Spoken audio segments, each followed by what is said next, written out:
Big one.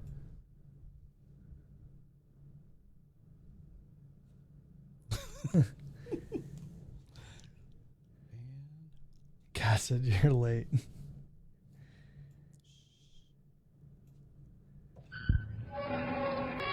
It's spooky.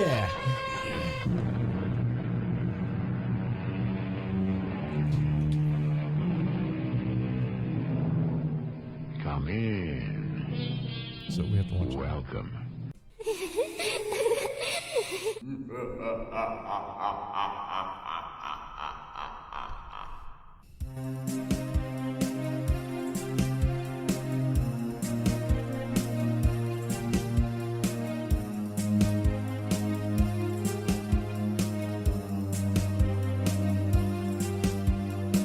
From the high plains of the Midwest, I bid you good morning, good afternoon, or good evening, whatever your time zone might be. My nod to the late and great Art Bell. I'm Keith Sharp. And I'm G. Drussel. And we welcome you to Life After Life, a paranormal webcast where we talk about the paranormal, UFOs, or the unexplained. And the biggest question of them all, what happens when we die? Stay tuned.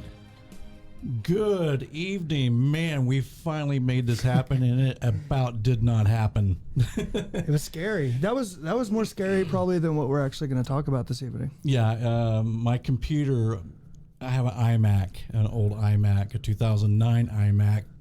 The lag was absolutely horrible, so I thought, I'll go take my Best Buy card and go spend $1,000 on a computer. And now look at us. And we're still having problems. But no, it's just that's just a lag. I guess we just have to get used to it.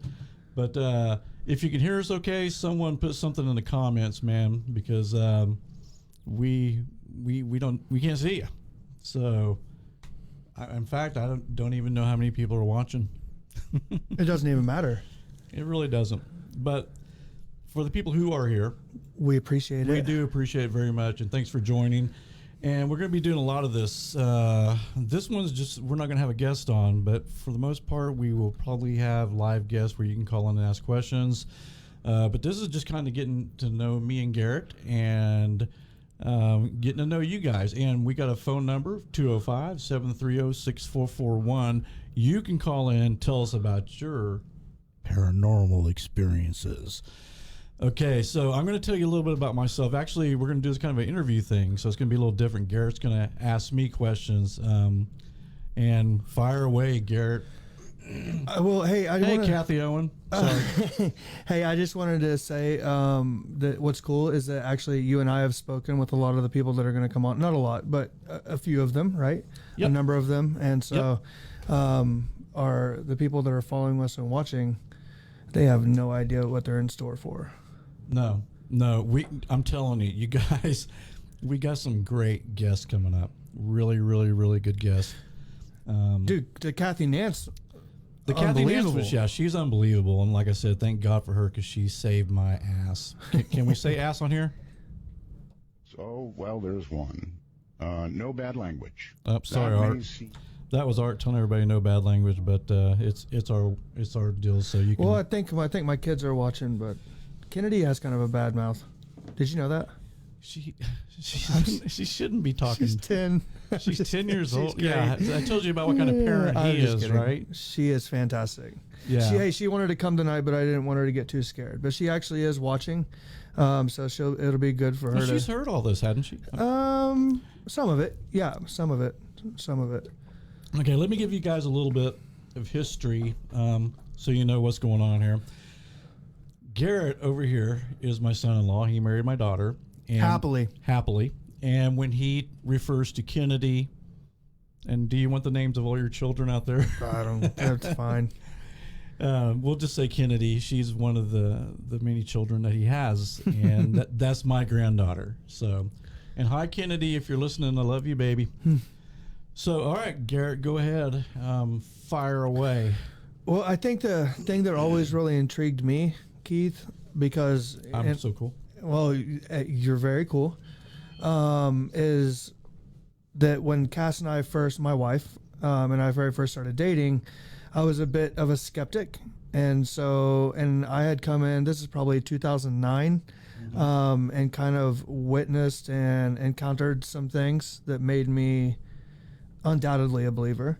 And so my initial curiosity is about what happened like with you, because how old were you? I mean, if you don't mind, like. Oh, no, I'm not at all. I'm 55 years old. But right in now. 2000, so 10 years ago, you're like mid 40s. So, you know? yeah, mid 40s. And so. But see, Garrett, it happened when I was like 15. 14, actually. 13 or 14 is when it all started. Yeah, that's what I was curious about. Yeah, so I mean, my very first experience, and I don't know. I mean, you could probably watch The Haunting and be more entertained than what you're going to hear. So, but no, I was about 13 years old, and I'll just let you guys know, back in the 70s, and you're going to hear me say that a lot because a lot of this stuff did happen back in the 70s and the early 80s, but all the stores shut down at 9 o'clock. So if you wanted a drink, you had to go to the grocery store and go to the Coke machine that was outside. And that's how you got your drinks. Other than that, I mean, there was no 7-Eleven. Well, they had 7-Elevens, but they didn't even have the fountain. You didn't get fountain drinks. You just went and bought a bottle of Coke or Dr. Pepper, whatever. The simple times. The simple times. They were simple times. They were good times, man. And so anyway, my friend and I, it's probably 9:15. We're 13. What are we doing out walking around the town? But so we're walking up my street, and there's this white church that's up top of the hill. And when we get right beside this church, this huge dark black mass is over our heads, and it's not a cloud. It wasn't fog, and we were trying to figure out what in the world. Who saw it first? I did. Were you like, dude, check this out? Yeah. Do you see that? I said first thing I said, look up. Yeah. So, and being kids, I mean, he called it Superman, I think, but it was just this dense, dark, black cloud. Let me ask you this. What? If it were, because how high was it above your head? 50 feet. Okay, so maybe. If you had a 50, maybe not that high. If you had a 50-foot arm, you're able to extend it up there. Is it something that you feel like you would be able to like touch? Yeah. You It was because it was it was really dense.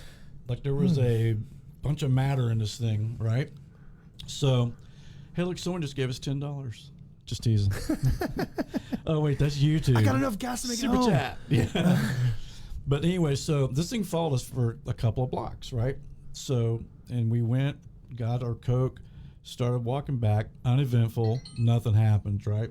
So then, I'm sorry, you guys, I got to turn my phone off. So anyway, go back home, nothing happens, and 2 weeks later, we're going to do the same thing, go get something to drink.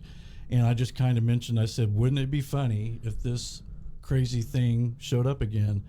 And hand on the Bible, as soon as I said that, we both looked up, and there it was. It's almost like we summoned it somehow. How far apart were these two encounters? Probably about 2 weeks of each other. Wow. Yeah. And so was there like a discussion in between like, hey, remember that big, massive black cloud that followed us to get a Coke?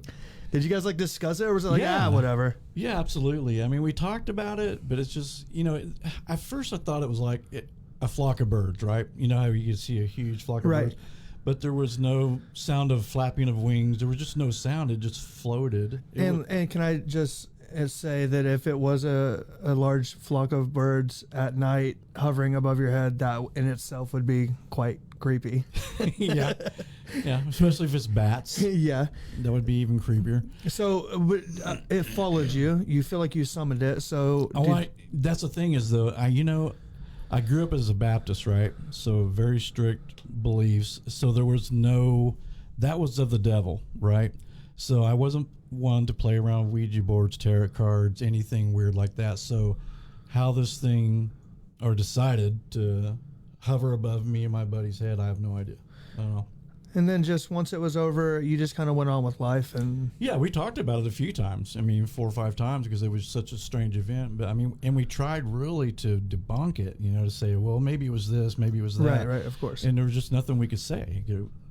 it was just, it was unexplained. Yeah, that's awesome.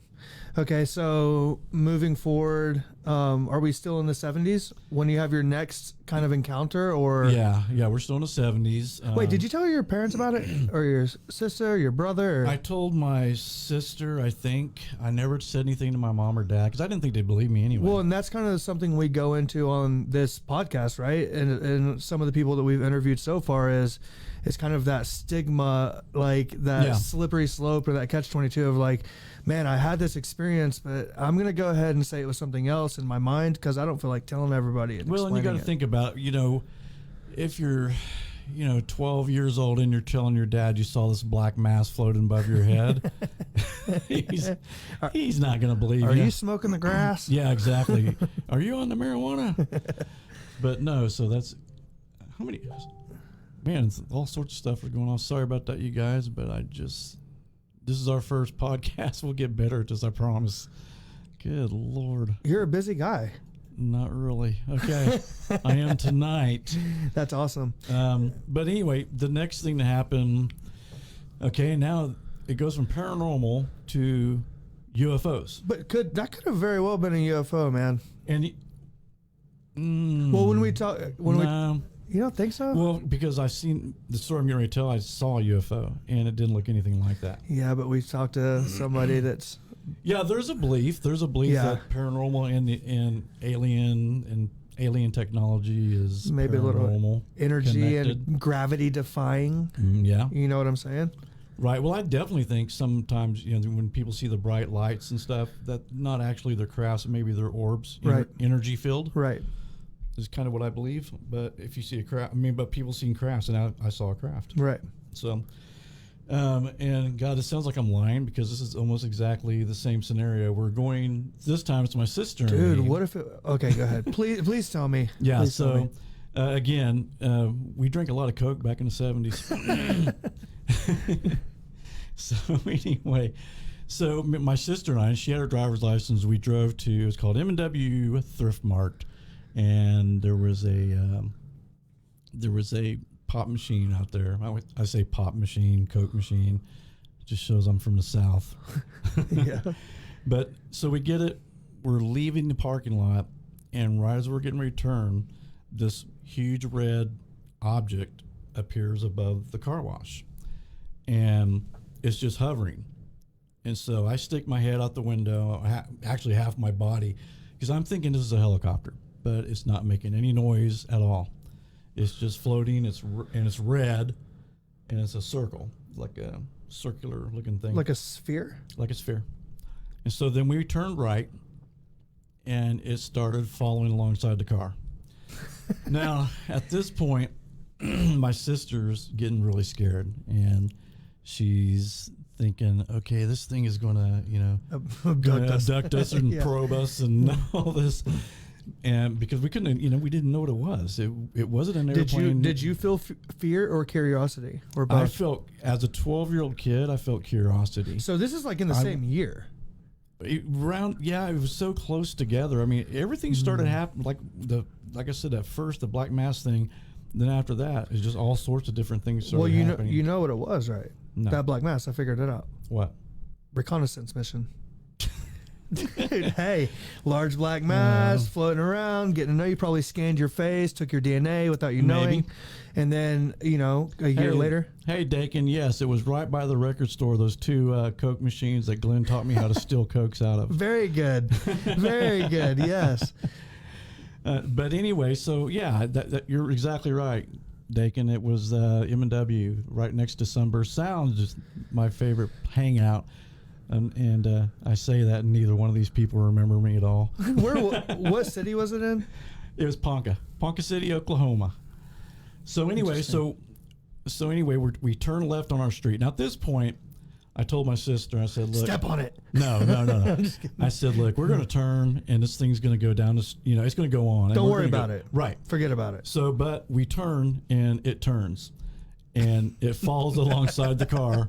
And not only that, as we pull in the driveway, it stops over the neighbor's house. Good. Now, my sister's is frantic, right? She's screaming. And Well, I know your sister, so this is great. Yeah, she's screaming, running in the house, and I'm just like going, awesome. This is very cool. Amazing. So I went inside and I told my dad, I said, hey, Dad, come out here and look at this thing. I said, it's hovering over the neighbor's house, and he did.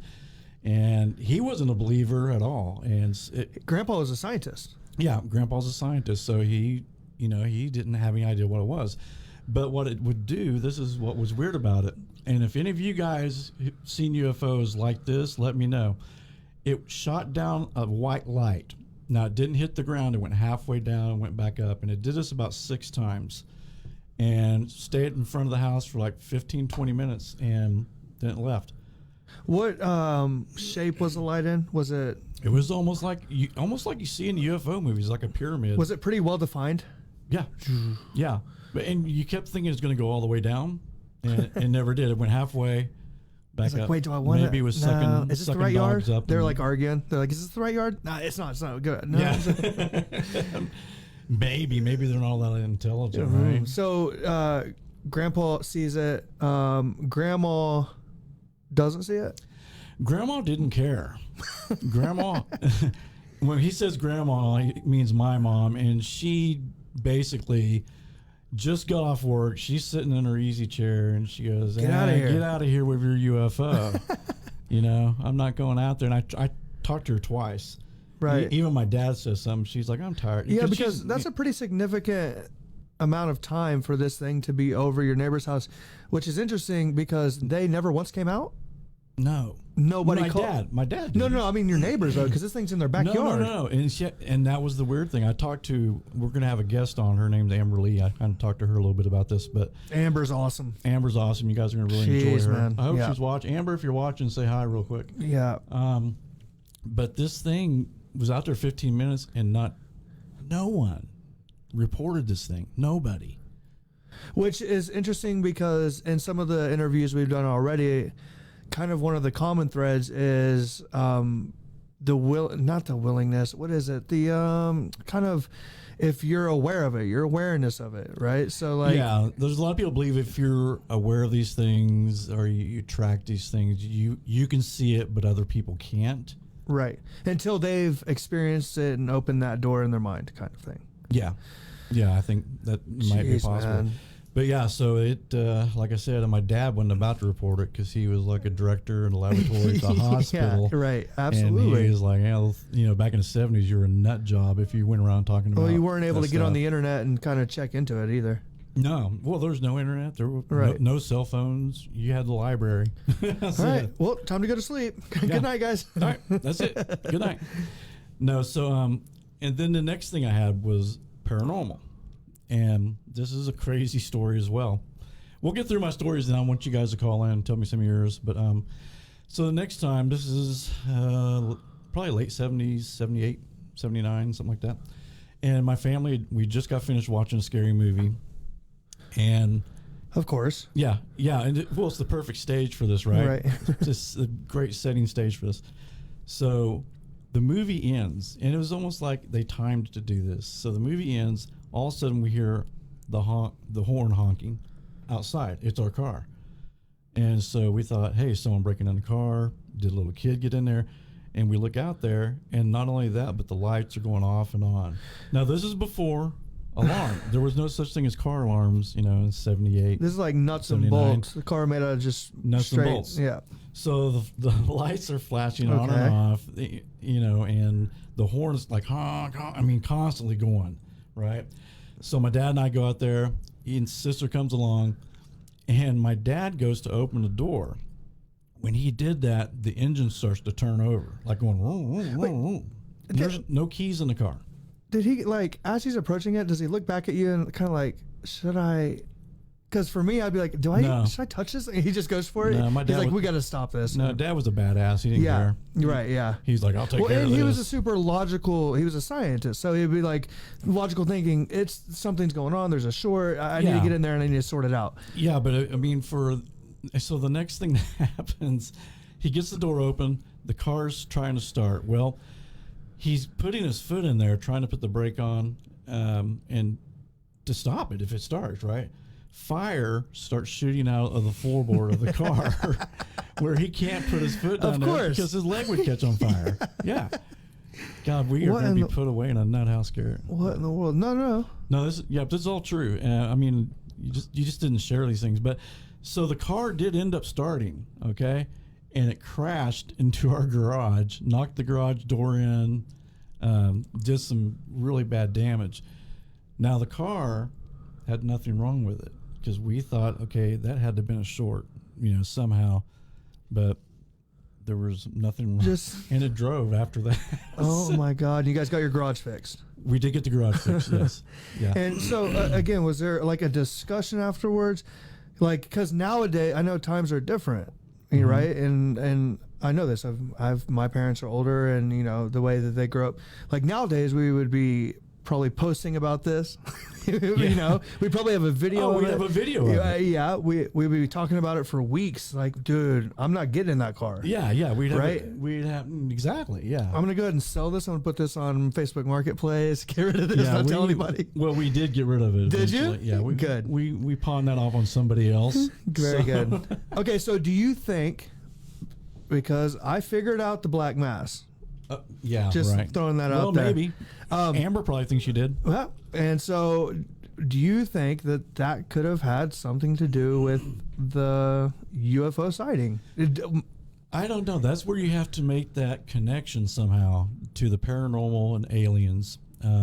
I've never made that connection. I've read about it, and after talking to Amber a little bit about it, I kind of see her point Because of that's view. what me too. After talking to Amber, I was like, man, I kind of look at these things a bit differently, honestly. Yeah, I don't think she thinks that they're ghosts. I think she thinks they're like alien activity. Energy. Yeah, just like energy. So, hey, Melinda, how you doing? Good to see you. Kathy, again, we'll be getting you on the phone here. Wait, Kathy who? Kathy Owen. Oh, Kathy. Not Kathy Nance. I hope you guys heard the Kathy Nance interview, by the way. Yeah, It was check it really out good. on YouTube. It was good. So anyway, then we moved to Moore, Oklahoma, tornado capital of the world, and moved to a house, and that was pretty quiet for about. I guess the strangest thing that happened when we first moved there, the room that I had picked out smudged on the wall in front of the room. It said Keith. Like someone had oil on their finger. You know when you do that, like a little kid writes their name, Keith. But yeah, Keith was written in front of the door. Was Keith a common name? Not really. And I mean, and that could be maybe a Keith lived there at one time, who knows, and wrote it on there. It was just weird. If it's a coincidence, it's a very strange coincidence. I don't believe in coincidences. Well, I was going to tell you that earlier, just to retract a second, if you would have walked outside and found a little kid in your car, that also would have been creepy. Yeah, that would have been. Yeah, he's hot wiring the car. He's get out of here. Yeah, okay, the car so on fire. why? If you don't mind me asking, just because your family, why did you guys move to Moore? Dad had just got a brand new director job. His plan was to go to medical school. Okay. So he came down here and he studied for his MedCat to be a doctor and all that. So yes, he wanted to be closer to the city. Got it. Because there's bigger hospitals to work at. Got it. Okay. So you're at this house. How quickly into the house do you notice that it says Keith on the wall? I think I noticed it when we were moving in. Dude, I think I'm just a mama's boy. Like I am. I call my mom every night and tell her I love her. That's nice of you. It is, but I feel like immediately if I saw Garrett written on the wall of my new house, I would immediately run in and be like, "Hey, Mom, we need to talk about something." Yeah. Well, let me just give this background on my sister and my grandma. My grandma had a lot of psychic abilities. Really? Yeah, very much so. And like whose mother? It was my dad's mom. Okay. And I'll tell you a quick story about her, which was very creepy. He was a guitar player, like my dad and myself, and he was playing some honky tonk.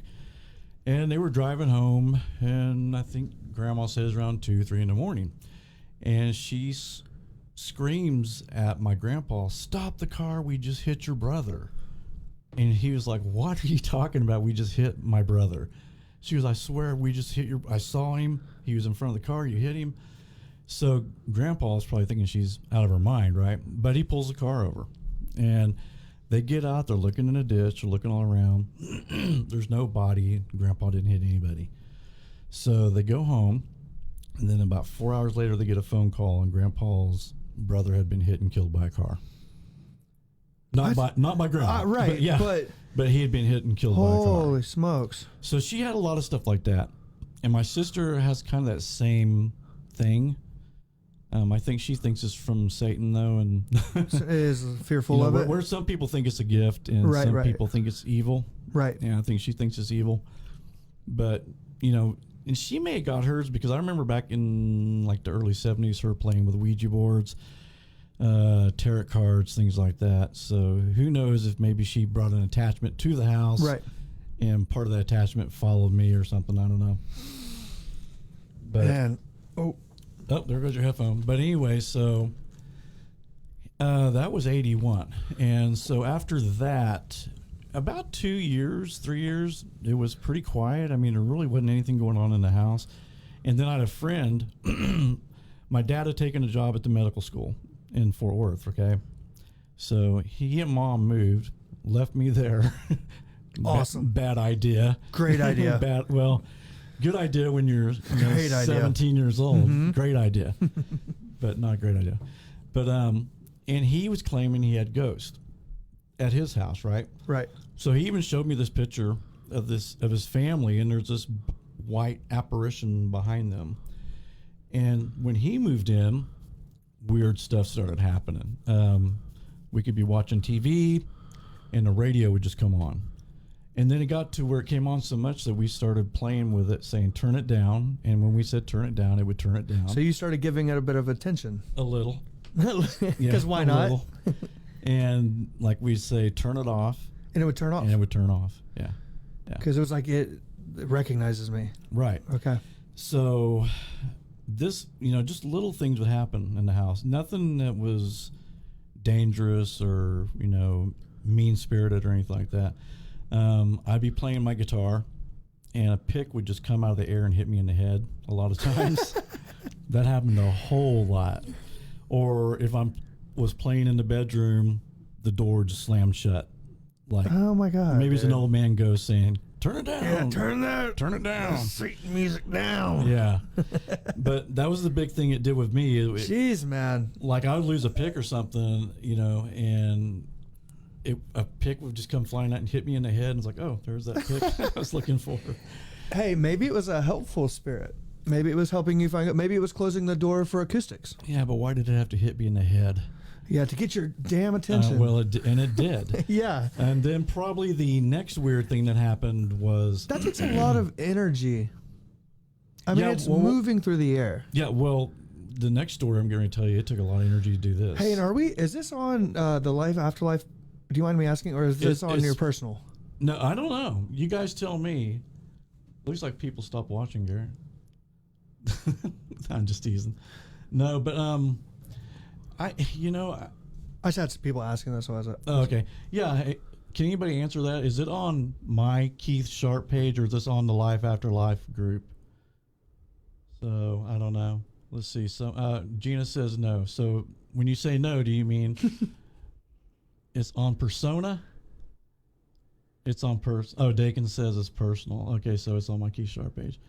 We got to figure that out. But what we're going to do, guys, is get a YouTube. We already have a YouTube channel. We're going to probably start going live on that. And so we want everybody, all of you guys. Hey, Susan Westmoreland, how are you?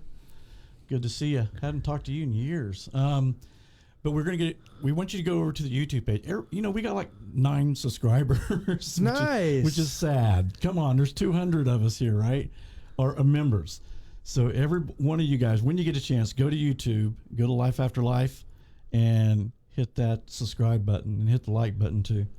So that way I can make a little money, right? That's what I'm saying. That's what I'm talking about. Okay, so we're not going to say his name. Your friend comes over. He says, oh, by the way, Keith, thanks for letting me stay at your house. I brought some ghosts with me that throw picks at your head, that turn on the radio, that slam doors. Here's a picture of my family with the ghost apparition in it, just so you know.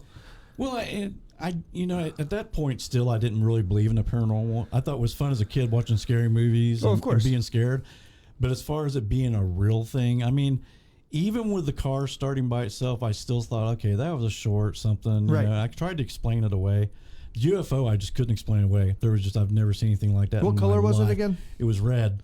Metallic or no? It was metallic, but it wasn't like a shiny. It was a matte. Lights on the outside? There was 3 lights. Yeah, 3 lights on the outside.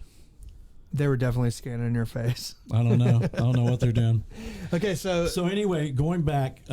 So one day Leland died. That's the roommate I was telling you guys about who brought the ghost with him.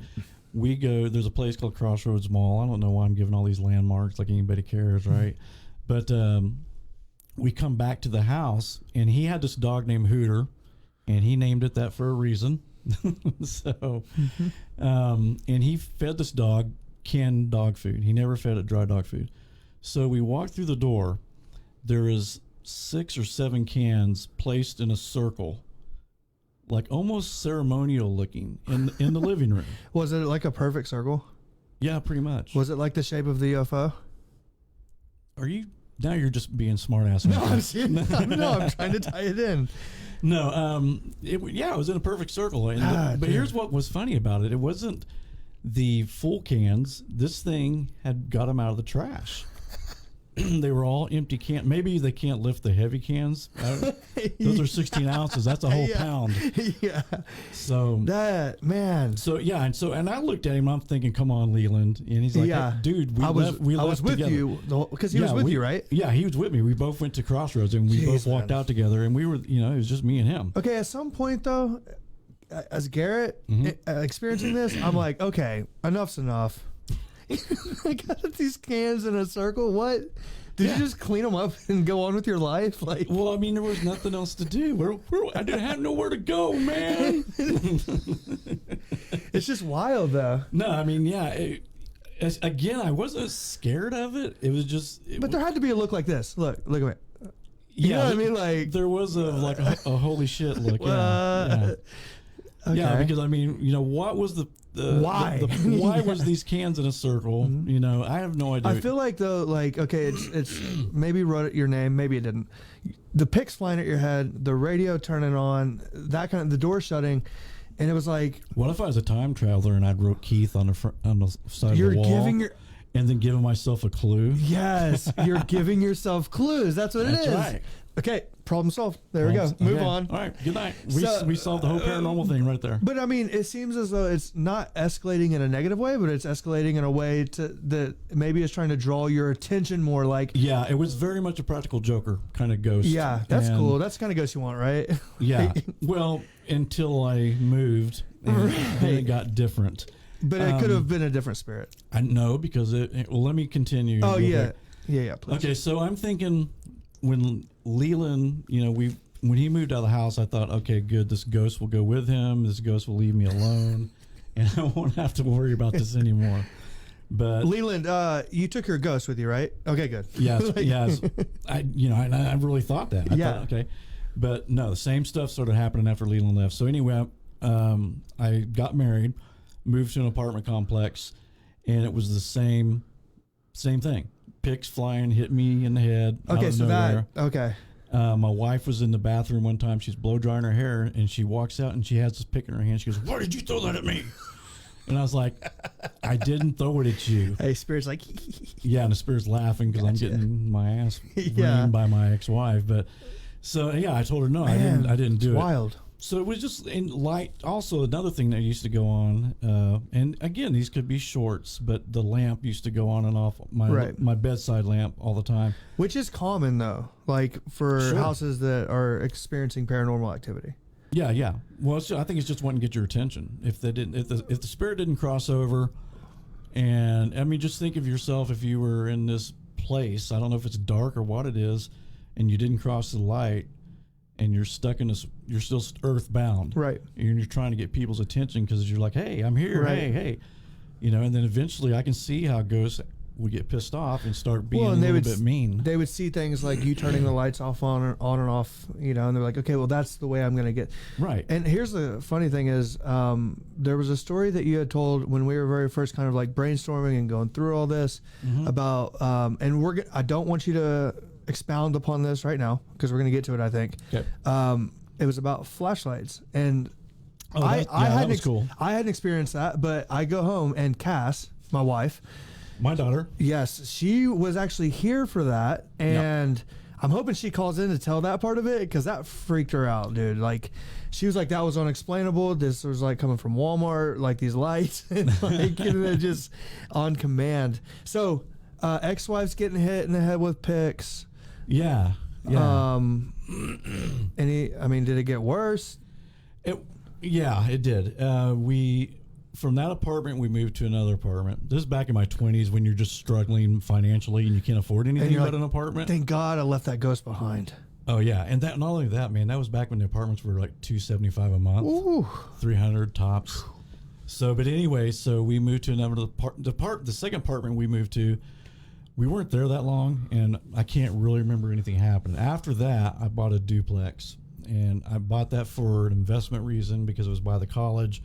And I thought, hey, I got it for like $28,000. It was like a great deal. I'll rent this out to students. Of course, I lost that in a divorce. Thank you very much, ex-wife. No, yeah, my divorce decree was so funny. It had personal property of my wife with a ton of stuff, right? And then it said key sharp guitars, personal property. That was it. That was it. Personal property. No, it should have just said spirits. Yeah, I mean, she got the house, she got everything, and I got the shaft. Yeah, I got the spirits, and I was in the middle of college when that happened, so she knew. Well, let's not get into that. Anyway, so we moved to this duplex, and I used to ride like an exercise bike in my room, and my ex-wife liked gardening, so she'd be outside. So one time I'm on my bike, I've got the headphones on, Iron Maiden or something, I don't know, I'm jamming, and I just hear this pounding, bam, bam, loud pounding on the window. And I look over, and it's my wife. She was the ghost the whole time. No, she's pounding, she's like, let me in. And so I go around, and she's screaming at me, like, why did you lock me out? And I was like, honey, I didn't lock you out. I said, I was on my bike. I haven't moved from my bike. If you I didn't shut the door, Yeah. And so this thing shut the door and locked her out Oh, my of the God. house. Now, which was kind of funny. But anyway, so 2 weeks later, same scenario. I'm on the bike. But this time I think, okay, I've had spiritual things happen before. Right. So I don't, so I thought. Now you're on guard. I'm on guard. Yeah. So this really happened. I got off my bike and she was out gardening. I went around. I saw the door shut and I saw the deadbolt turn. And I grabbed the deadbolt, turned it, pulled the door open, and I grabbed like a big medical book and just put it there so it couldn't shut. Because I didn't want to get. You're like, I'm not getting an argument today, sucker. Yeah, and at that point, with the paranormal stuff, I was getting used to it. So, but that was pretty shocking to actually watch a door shut and the absolutely. deadbolt. So that's when all of a sudden you're like, you've crossed over it, and you've been like, okay. Yeah, then it got kind of a little bit scary. Yeah, because then it's like, wow, this thing has enough energy to move a door. Right. Well, it's like intelligent. What else could it do? It's intelligent. Yes. Yeah. So. Then let's see what happened after that. We got divorced, and I was so hoping the ghost would follow my ex-wife, but it did not. Yeah. But no, you got that in the divorce decree, the spirit. Yeah. So moved back home because I was broke. Thank you. I gotta stop. Sorry, guys. I'm gonna have to edit this whole thing when we get done. So anyway, we go back. I go back home, move in with my folks. And basically, nothing paranormal happened. I was there maybe 6 months before I got out of college, got my job, and got out on my own pretty fast, actually. And I met my current wife, Pam. She was a nurse. And we bought a house, and I can hear you breathing on the mic again. Interesting. Have you guys ever listened to that Bigfoot thing and you hear Garrett going... I had bronchitis. It's hilarious. But anyway, so we moved. I bought a house. We got married, moved in this house, and then weird things started happening again. And it was things like we had this beagle, and we had a glass sliding door. So I walk out the door, and the glass sliding door shuts, and I hear it click. And I'm the only one at home. And you're right? like, okay, here we go again. Yeah, and at this point I know, okay, it's followed me again. Right. So I had to, literally every door in the house was locked, right? The side door to the garage, the Wait, front did you lock them? You know, I'm not going to say I did or didn't. I don't remember. Because all I know is I heard the door slide and shut, and no one was there. And I had to actually break the door in, the side door, which, you know, I had to go buy a new frame, new door, everything. It was Oh, my God. horrible. Yeah, this ghost was costing me I money. was going to at say, this so point. now it's costing you some dough. It's costing me some dough. But so that would happen. And Would you sleep easy? Okay, so because later we're going to get into kind of where we're at right now, like in the studio and this house, and kind of the feeling. So when all this stuff was happening and you were getting locked there and kicking in doors and going back inside, Starsky and Hutch for you there guys, huh? yeah, was there Older like people. was there like a feeling, like, you know, because we will talk about that later, how when you're having experiences here, you could actually feel it. It was heavy or uncertain. Or, Yeah, when usually spirits, you can feel it as like a tarry feeling. I mean, I don't know how to explain it. It's like kind of like when you're in the water and you're walking in the water. And there was a heaviness Kathy here, and I was- right? Kathy and I was talking about that, and it's kind of like a heaviness. However, it wasn't real heavy at that house. I mean, you could feel it though. Okay. And So there was something you Yeah. could feel. Okay. So we sold that house, and have we put anybody to sleep yet? No more comments. Everybody's gone, Garrett. We can just tell dirty jokes now. You're good. Keep going. I want to hear these stories.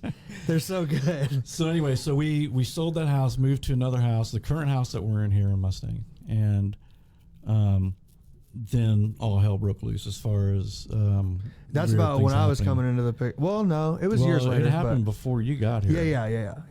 We had it. You know, at that time, me and Pam had a baby, and it loved kid toys. Like we had a little caterpillar that had lights on it, and if you pulled it, it played a little song, and the lights would go off and on. So Pam and I could be in the bedroom, the baby and at that time I think Katie and Taylor was around, so we could all be laying in bed watching TV and hear that going, which meant somebody's pulling this thing because it only makes the Dylan noise. wasn't born yet. No, Plus, he I wouldn't don't just. think so. No, Well, plus he wouldn't be like just in the room by himself. no. Well, there was no. I mean, because you can ask Pam. If she remembers, I would walk out and go into the room, and it would stop, but it would be in the middle of the room. This little caterpillar toy. Was it battery operated? Yeah, Okay. yeah. And then we had this thing called Mr. Game Show.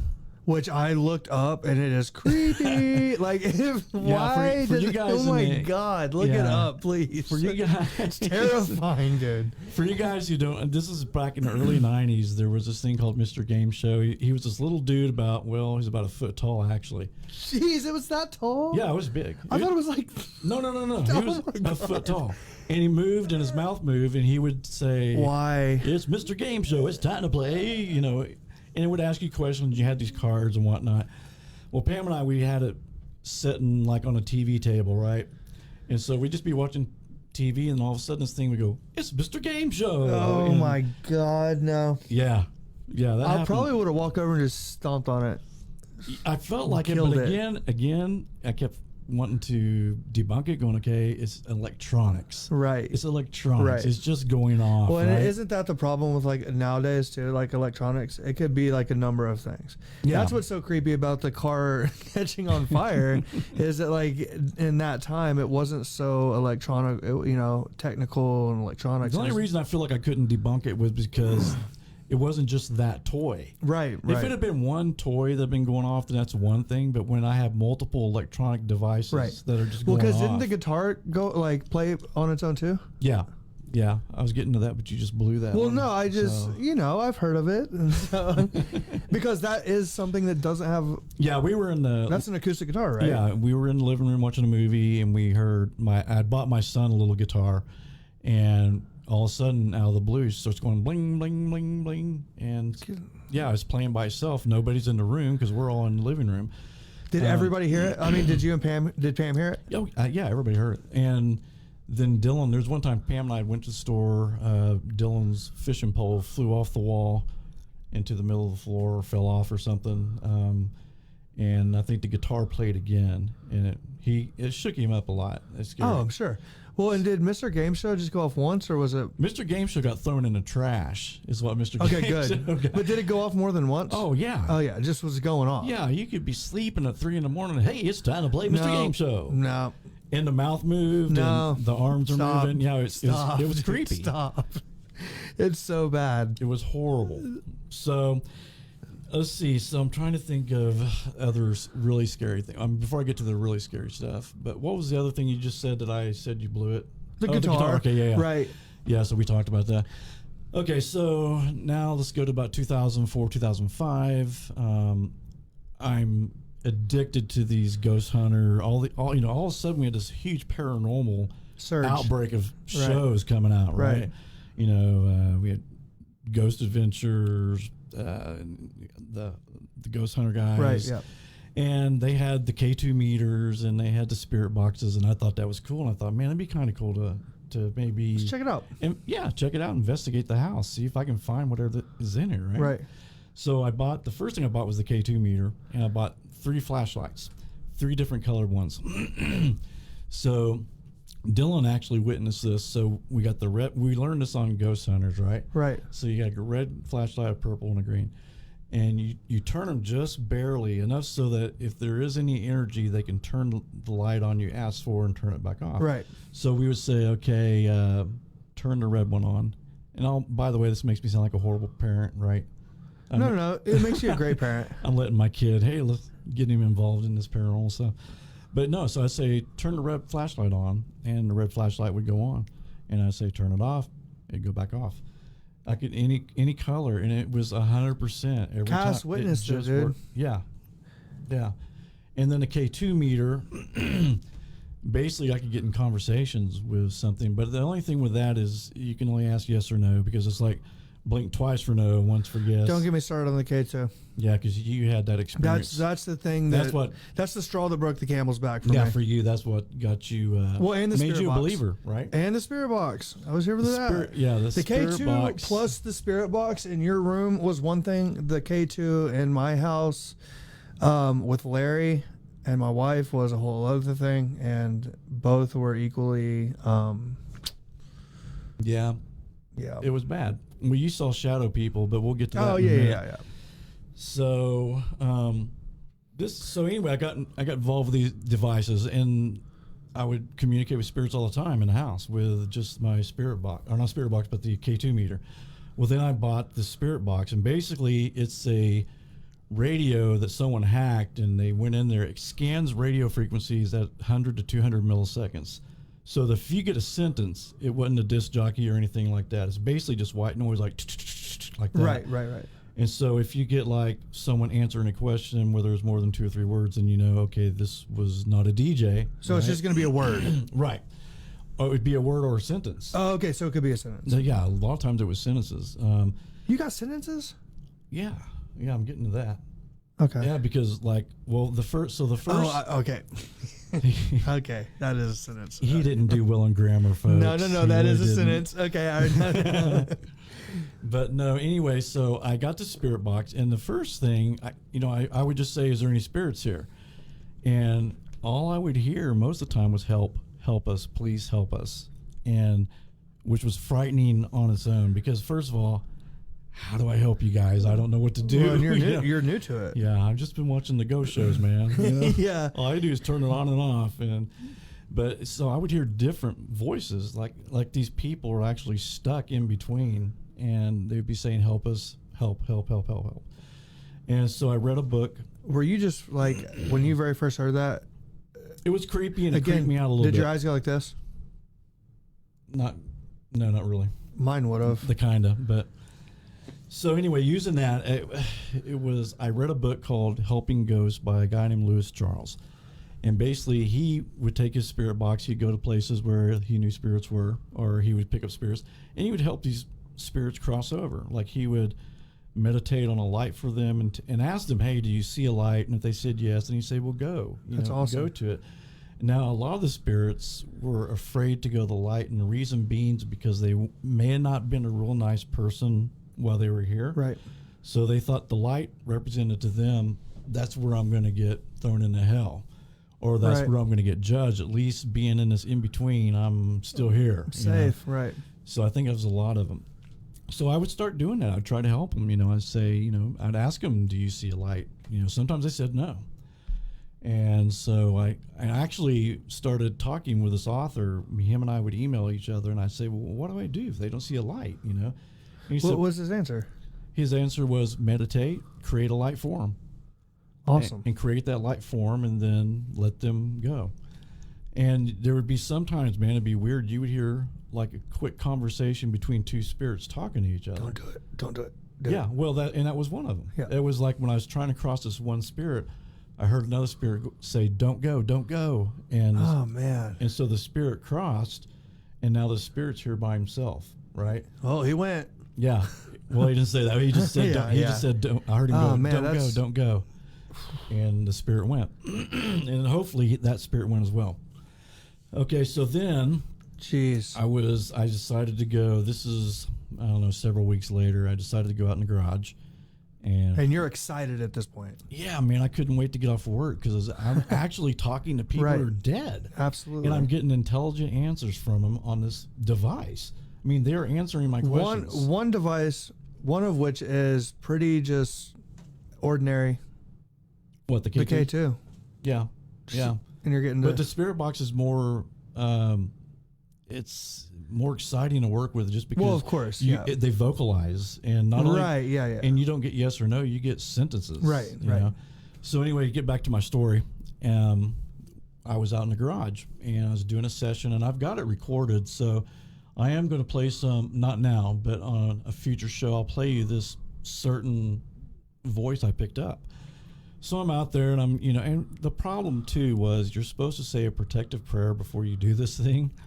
Like, you only ask for spirits of the light, right? Right. And I would get so impatient, I would just go through a prayer in 5 seconds just because I wanted to talk to people, right? Yeah. So I'm out there, and I'm like, is there any spirits out here? And so this voice comes through and says, I'm evil. And it said it just like that. It didn't say it like, I'm evil. You're right. It was just Like you would expect. very matter of fact, somebody saying, I'm evil. I'm evil. And I tried to Jeez, tell, man. and so I said, no, you're not. You're not evil. You deserve to go to the light just like everybody else, and you need to cross. And I didn't hear anything from him, so I shut the session down. I go lay in bed, and I'm trying to go to sleep, and about 15 minutes later, I feel like someone has grabbed my feet, and they're shaking me. It's like, no, I'm going to show you I'm evil. Yeah, and it was shaking, and so this went on. I mean, like, I'd have this is a weird vibration, almost like from the inside out, that went from my feet up through my chest, and this went on for hours. And then finally, I go to sleep. Now, here's the crazy thing, because I've still, this day, I've never heard anybody say this ever happened. But I woke up, and the first thing I do is I grab my phone to check my text messages. And I looked in, and where the box where you type, Right. it said, I hope you slept well. So this thing manipulated my phone. Oh, my God. Actually typed out, I hope you slept well. Right. Okay, so that scared the crap out of me. Of course. At that point, I'm like, I'm done with the spirit box. Right. And not only that, I've got a problem now because I've invited something evil in my house. Right. And then Pam Pam is my wife, by the way. My lovely wife, Pam. God, that almost sounded like Trump, didn't it? Oh, jeez. I better not say that. I'll start a riot. God, dude. So we'll skip Just, that. what did it say? So it said, Pam calls me that afternoon out of the blue, and she goes, what's this text message you sent me? And I said, what are you talking about? And she said, well, it's just one word, and it says regret. And I was like, I didn't send that. And What? I said, yeah, when you get home, we need to talk. And I said, because and so when she got home, I told her, I got really careless with this thing. And I think Was she pissed? No, she really wasn't. She was very understanding about it. She's very understanding. Yeah, she's a very understanding person, and she didn't get mad. And I just kind of told her, hey, I got real sloppy with this thing, and I think I've invited an evil entity into the house. What an interesting chain of events, though. For from the garage where it's like I'm evil and just such a plain kind of term, to the experience you had in the bed, to the I hope you slept well, and then to just a word regret. Yeah. Like that's a scary word to get. It's a very scary especially after that chain of events leading up to it. Right. Yeah, it was. And then after that, we started having evil things happen. I was in the bathroom one time, I was shaving, and I felt something burning on my leg. And I looked down, and there was a human bite mark on my lower leg. And I'm like, oh God, and I took a picture of it. And that was one of the pictures I sent to Kathy Nance. Right. And then my children started getting scratched. Like Katie had all these scratch marks down her back. And I was like, okay, enough. And so that's when I called Kathy, and I said, I'd had this for you guys who didn't listen to Kathy Nance interview, and you need to. It's really interesting. Yeah, go listen to it for sure. Larry said it was unbelievable, by the way. Yeah, I'd called this paranormal ghost team to come out to my house, and because that's when we were having the weird things. Now, the evil thing hadn't happened yet, but it literally burned up every one of their DVR systems. It shut down all their cameras. And Kathy will attest to that. Yeah, Kathy was talking about that, and she said her camera, when she walked out of the house, when she got home, it was like it had been soaking filmy. Like sugar water. Yeah. Something crazy. So, and a lot of the pictures she took. Hey, can you post the picture she took of the K2? Because that's really interesting. Yeah. The one she sent. Yeah. That'd be cool. Yeah, I'll post those. And then, like I said, I'll play you the I'm Evil spirit box probably in the next week or two or something like that. So she came.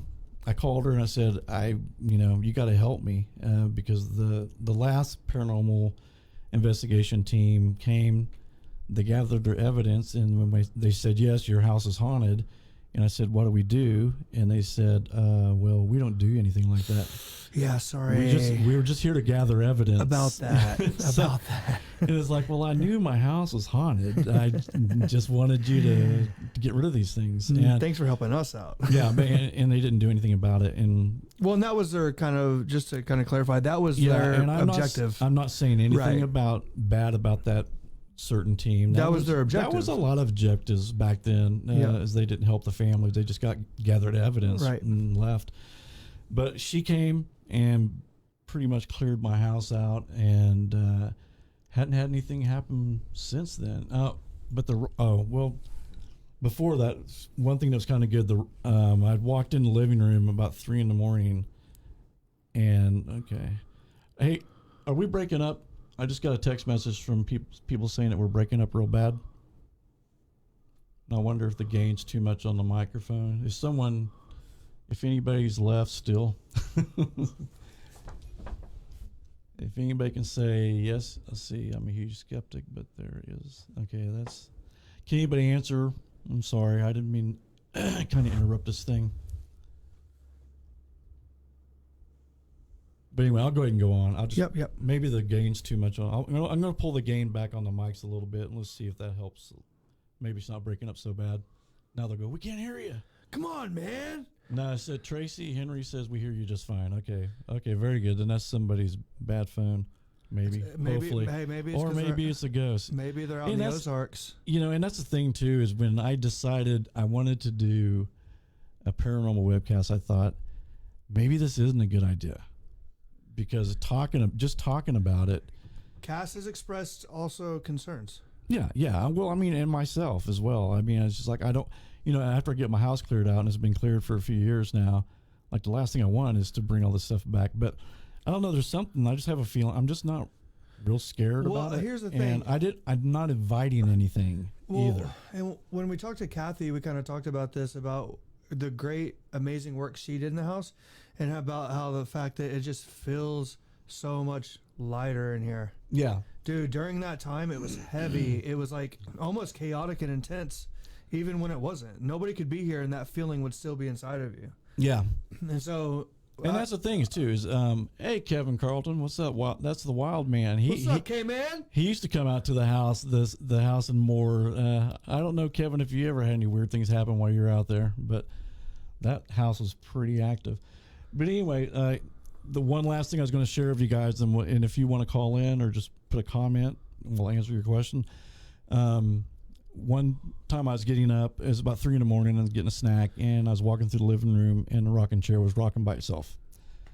That was terrible. Now that was terrifying. Yeah. That I just turned right back around and I went back to my room. I'm not that hungry. Yeah. No. Oh, and I didn't tell I'll tell a quick orb story. Well, because I was gonna ask because he might be watching this. Did you show Dylan that video? Ever? Oh no. Yeah. Well, that wasn't the story I was talking about, but you reminded me to tell you a good story. Did you show him the video? Yeah. Okay, Dylan's seen it, and it's somewhere. That was 4 or 5 phones ago, and I'm horrible about backing up stuff. But That's fine. I think I have. I think I still have that. But anyway, yeah. What he's referring to, my son, he was probably 9, 10 years old. He would, we'd make a little pallet for him on the floor. He would just raise up out of nowhere, eyes opened, and start swaying back and forth. And I'm thinking, okay, he's just kind of I guess some form of sleepwalking or something. Right. But it was creepy, man. Of course. It was creepy. And this happened quite a bit. And so I talked to him about it the next morning. He had no memory of it at all. And I said, okay, well, the next time what I'm going to do, dude, is I'm going to grab my phone. I'm going to film you doing it so I can show it to you so you can see how weird this is. So it's one day he does it. It's probably 3 a.m. He wakes up. He's swaying back and forth. So I'm videoing it, right? And he lays back down. I go back to watch it, and 2 lights flew out of his body, like 2 orbs. And then that really concerned me because it's like, okay, this thing is now maybe messing with my child. Yeah. I mean, actually disturbing him to the point where he's waking up. So now I'm thinking, okay, this isn't sleepwalking. This is somewhat of a spiritual attack. Right, yeah. So 2 orbs came flying out of him. And I didn't, it's funny because when I was filming it, I didn't see it. But I went back and saw the video, and these weren't like, moths or anything like that because they had their own light source. Well, and you would see them. We saw orbs in the house. I mean, we've got 2 pictures I'll post later this week. Kathy caught 2 orbs in the house. Right. And there was a time when I was sitting on a couch. Katie was a little kid. She was laying down sleeping, and I saw this bright light kind of on the right side of my peripheral vision. I looked, and it was a ball about this big, and it broke into 2, and then it went through the ceiling. Yeah. And when I first saw the ball of light, I looked over at Katie real fast to see if she had a mag light, right, or something like that, and she was, just messing with me, but she was sound asleep. So that was crazy. But anyway, so long story long, Kathy came. She cleared my house. Since then, I haven't had anything happen. But that's just, I'm always curious about the paranormal. I'm just wondering, like I say in our intro, what happens to us when we die? I want to know. I mean, that's something we'll probably never know until we pass away. But like NDEs, people get close to that experience, right? So, am I supposed to read this? Mm-hmm. Yeah, okay. All right, so we are done with that. I hope you guys enjoyed that. And it's so cool. Thank you guys, man, for staying up late, too. I think there's some people that want to call. People want to call 205. Oh, you know what? Let me hook you up to I'm so unprepared, you guys. I apologize. Hey, no, he's not. He tell worked him really about hard on this, him about my day. Yeah, this guy's been working on this all day long. Since this morning, trying to make this happen. It's going to be great. This is going to be fantastic. We're creating a community where people can actually discuss these kind of things. Like-minded people. Love it. Yeah. So, let me see if I can get that to come on. Somebody call in. Well, hang on. Not yet. Okay. Hit that okay. Okay. Now, now you can call if you like. And the phone number is 205-730-6441. I know you guys got some stuff out there you can talk about with us, so go ahead and give us a call. We'll put you on the air, and let's chat about it. Let's educate each other, man, on the paranormal and all this weird things that go bump in the night. So, Garrett, while we're waiting for a phone call, once you took the K2 meter home. I did. And now you were a skeptic. I was. Well, he had never seen anything. Well, and I think I told you before, like when I was younger, I kind of felt some things. But again, I was working. I used to clean the church growing up with my family. And so, there were statues in there and those kind of, and just, I was a big fan of unsolved mysteries. Yeah. And back then it was a lot of paranormal stuff. Now it's not. And so, I had some experiences. I was always kind of seeking things out, never really quite satisfied. Bring it. Uh-oh. Bring it. Bring it. Call from Kathy Owen. Kathy. Hey, Kathy, can you hear us? Press 1. To send a voicemail, press 2. Hey, Kathy, you there? Yeah, I'm here. All right. How are you? I'm great. Hi, Keith. Hi, Garrett. Hello. Hey, How are you? thank you so much for calling. Hey, you know what? You brought up when you were talking about Lewis Charles from Helping Ghosts. Uh-huh. I don't know if you've seen my quick comment there. I used to work with Chuck. Really? Through his yes, Yeah, angelsghost.com. Yeah, we used to correspond together. When I was having problems, man, I went to Lewis. I would ask him about stuff. Yeah. But you know, and then he came to me and asked me if I wanted to start a message board, and I said, "God, let's do it." And so I was the administrator of that for 9 years. how Oh, cool! wow, So, that's- Well, what is? I mean, Charles. and I am in the book, so Helping Ghosts, I'm in there as well. That's cool. So the last time I talked to Lewis, though, he was getting kind of out of paranormal stuff, is what he's telling me. But what's he doing now? Yeah, he did. He's just kicking it. He started one of those. What is it? It's like they're like secret rooms where you go in and you like do the escape room. clues to try to find your way out. Yeah. We've he's done that doing before. that now. How? Yeah, cool. he's doing that now. So, and he's from what last I heard, he's writing more books. So Yeah, he wrote. yeah, he got out Also, of the paranormal. did you ever read Jesus Religion, the other book he wrote? Yes, I have the book. Isn't that- I got 2 autographed books by him. Isn't that book is just eye-opening? It really is. Isn't it? I encourage people to read that. But I mean, if you're a strict Christian, you'll probably get offended. But but it's I mean, they'll get over it. No. yeah, exactly. Exactly. It is an eye opener. Yeah, it really is. Definitely. So So what? that is so cool that you helped Lewis with that. That's everybody knows. We all know him as LC or Chuck. Okay. So, yeah, that's what we refer to him to. Or I just call him the boss. Hey, boss. I just called him So, Lewis. Yeah, But yeah, he it was. is neat. He was really cool. I mean, because it's rare when you actually read a book and you email an author and you're thinking never in a million years is this guy going to call me back or even respond to it. And he responded to me like within the next day. That's pretty And awesome. Yeah. Then we started kind of just talking to each other a little bit, and then because I kept asking him, he kept telling me, "Well, I'm working on a revision of the Jesus Religion," and I don't think he ever finished it, did he? Yes, he did. Yeah, Oh. because I have an autographed copy at home. Yeah. Well, I need to get. So- Well, I had the book, but he told me he was doing a revision of the book, and I never got the. Oh, really? Yeah. Yeah. Oh, okay. And then That I didn't know about. yeah, he was revising it a little. He's going to add to it, and then a few months later, I asked him. He said, "Man, I'm totally not doing that stuff anymore." I was like, "No, man, you're good at it." Yeah, in the book, I helped. He'll say like Kathy. I contacted my friend Kathy Owen in California from Lake Isabella Paranormal Society. Yeah. And we talk about how we did experiments together. That's and cool. then he has one of my stories in the book, and I'm talking about, I was like having chest pains, and I was talking about my ex-husband, AAK Moose, and that had passed away, and my story is in the book, yeah. So I need to give it a I wish he'd write reread. another one. He's good at it. Oh, he is. Yeah, and he's such a great guy. Just, very sharing with his information. And it was funny, though, because Kathy, when I was getting bit by these spirits and stuff, he's like, "Man, that is so cool." And I'm like, "No, Lewis, it's not cool." He thought it. He goes, "Well, man," it's showing you that it's there. You're getting proof. I'm like, "Yeah, but it's leaving marks." But yeah, he thought You're that. getting hurt. Yeah, I was getting hurt, and he thought it was awesome. Kathy. Oh, he knew me. He knew me as the paranormal punching bag. No. He says, "You're always getting hurt." Why were you the paranormal punching bag? Because ghosts just like to mess with me. Can you share an experience with us? Well, as some people would call, say like a ghost magnet. Right. I'm the punching bag.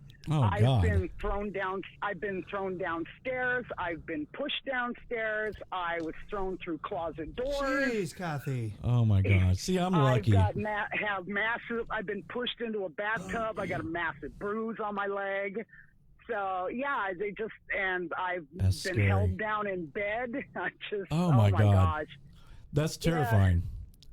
And we're, I And just how look long at it as another day on the job. How many years have you had all those experiences? I mean, how does it start when you're young? Ever since, well, as a child, I was able to see spirits as a small child. Okay. And probably like 5, 6 years old, that I started like seeing them and recognizing them and just going, oh, wow, that they're like see-through. But my dad, his job required that we move back to Portland, Maine. Uh-huh. And we moved into this beautiful, beautiful white colonial house. I'll never forget this house. It was 2-story. And out our backyard, if you walked out the back door and walked across the yard, which wasn't too big, and we had like a white picket fence, and right on the other side of that fence, I could touch a gravestone. wow. Oh my God, that's right too in close. the back was a cemetery. Yeah, That's too close. So it was, a 2-story house, and it's like at night when I'd go to bed, Mom would put me to bed. Here come the spirit of this little old lady. And I had one of those like braided rugs in front of my window, and there was a rocking chair right there, and the rocking chair would just move back and forth all by itself. And I never got scared. I was fascinated by it. At first I was fascinated with it, but when it got nasty, when it started getting a little evil, then I wasn't all that fascinated. I was more scared than anything else. Yeah. But yeah, I know what you're talking about. Yeah, and it kind of can, it almost makes you wonder, the spirits, sometimes those things can start out very, very innocent and kind of pull you in, and then things get really dark. But then I wonder, well, is it the same spirit, or did another darker spirit, piggyback. come in? Yeah, piggyback in, come in through a portal or something. Exactly. Who knows? Exactly.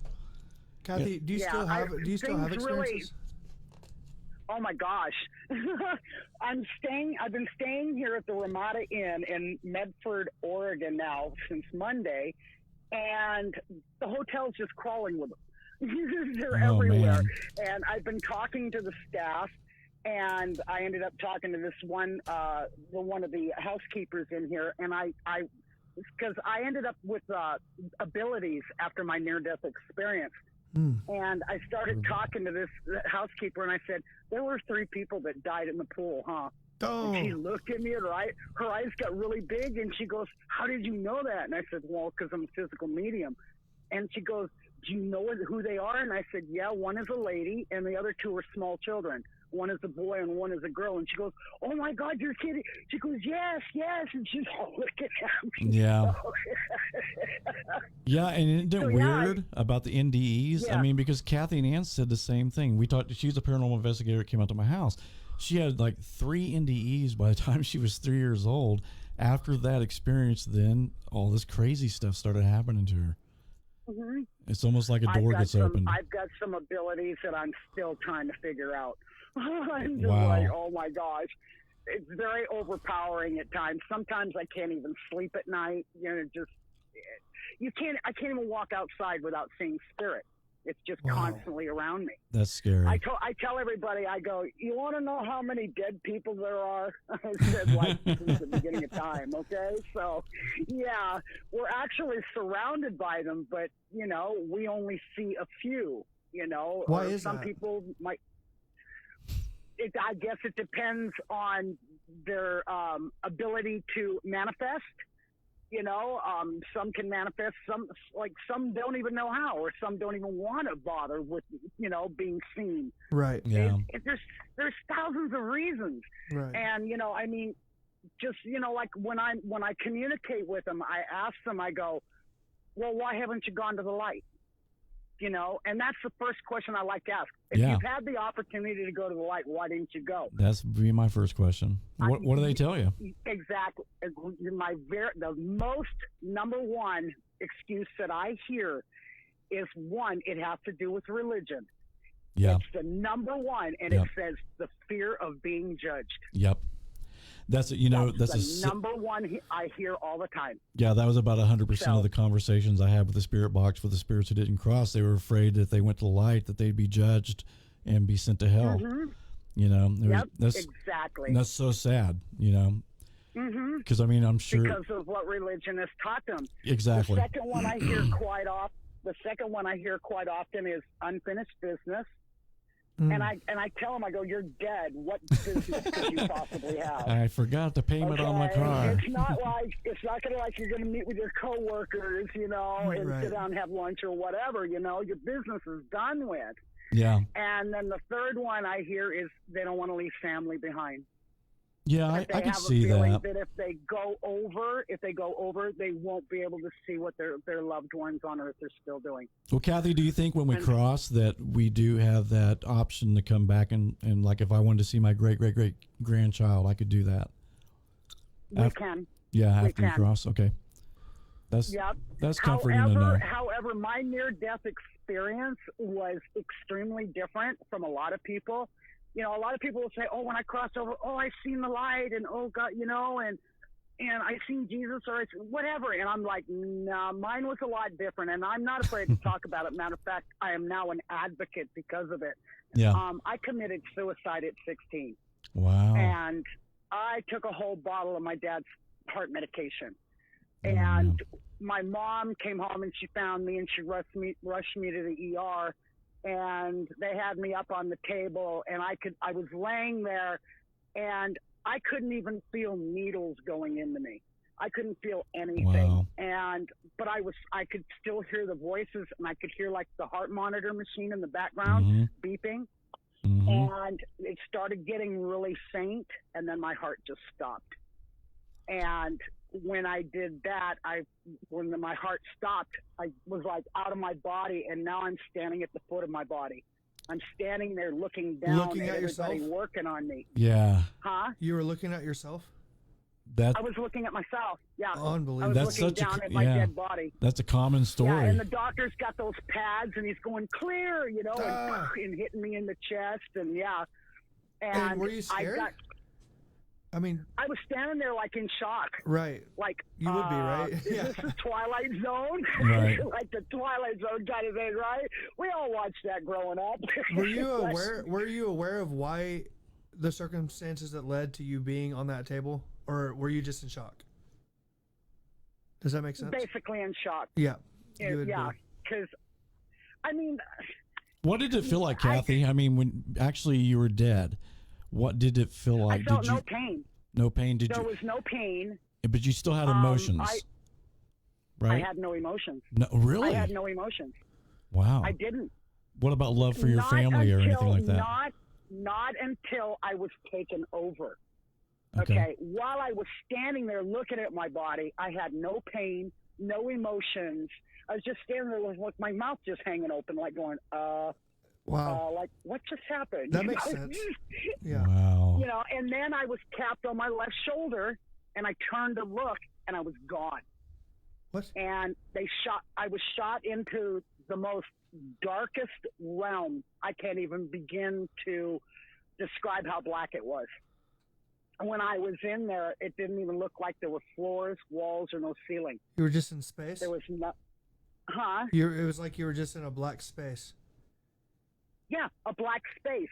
But then all of a sudden, I'm like squatted down on the floor. I got my head, my knees up to my chest. I'm like sitting down, but my knees are up to my chest, and my face is buried between my knees. Mm-hmm. And I'm huddled there. And I look up. I hear a noise next to me on the right. But when I look up, I could see the light. And all of a sudden, it started to appear, and it was straight ahead of me, but it was like so far away.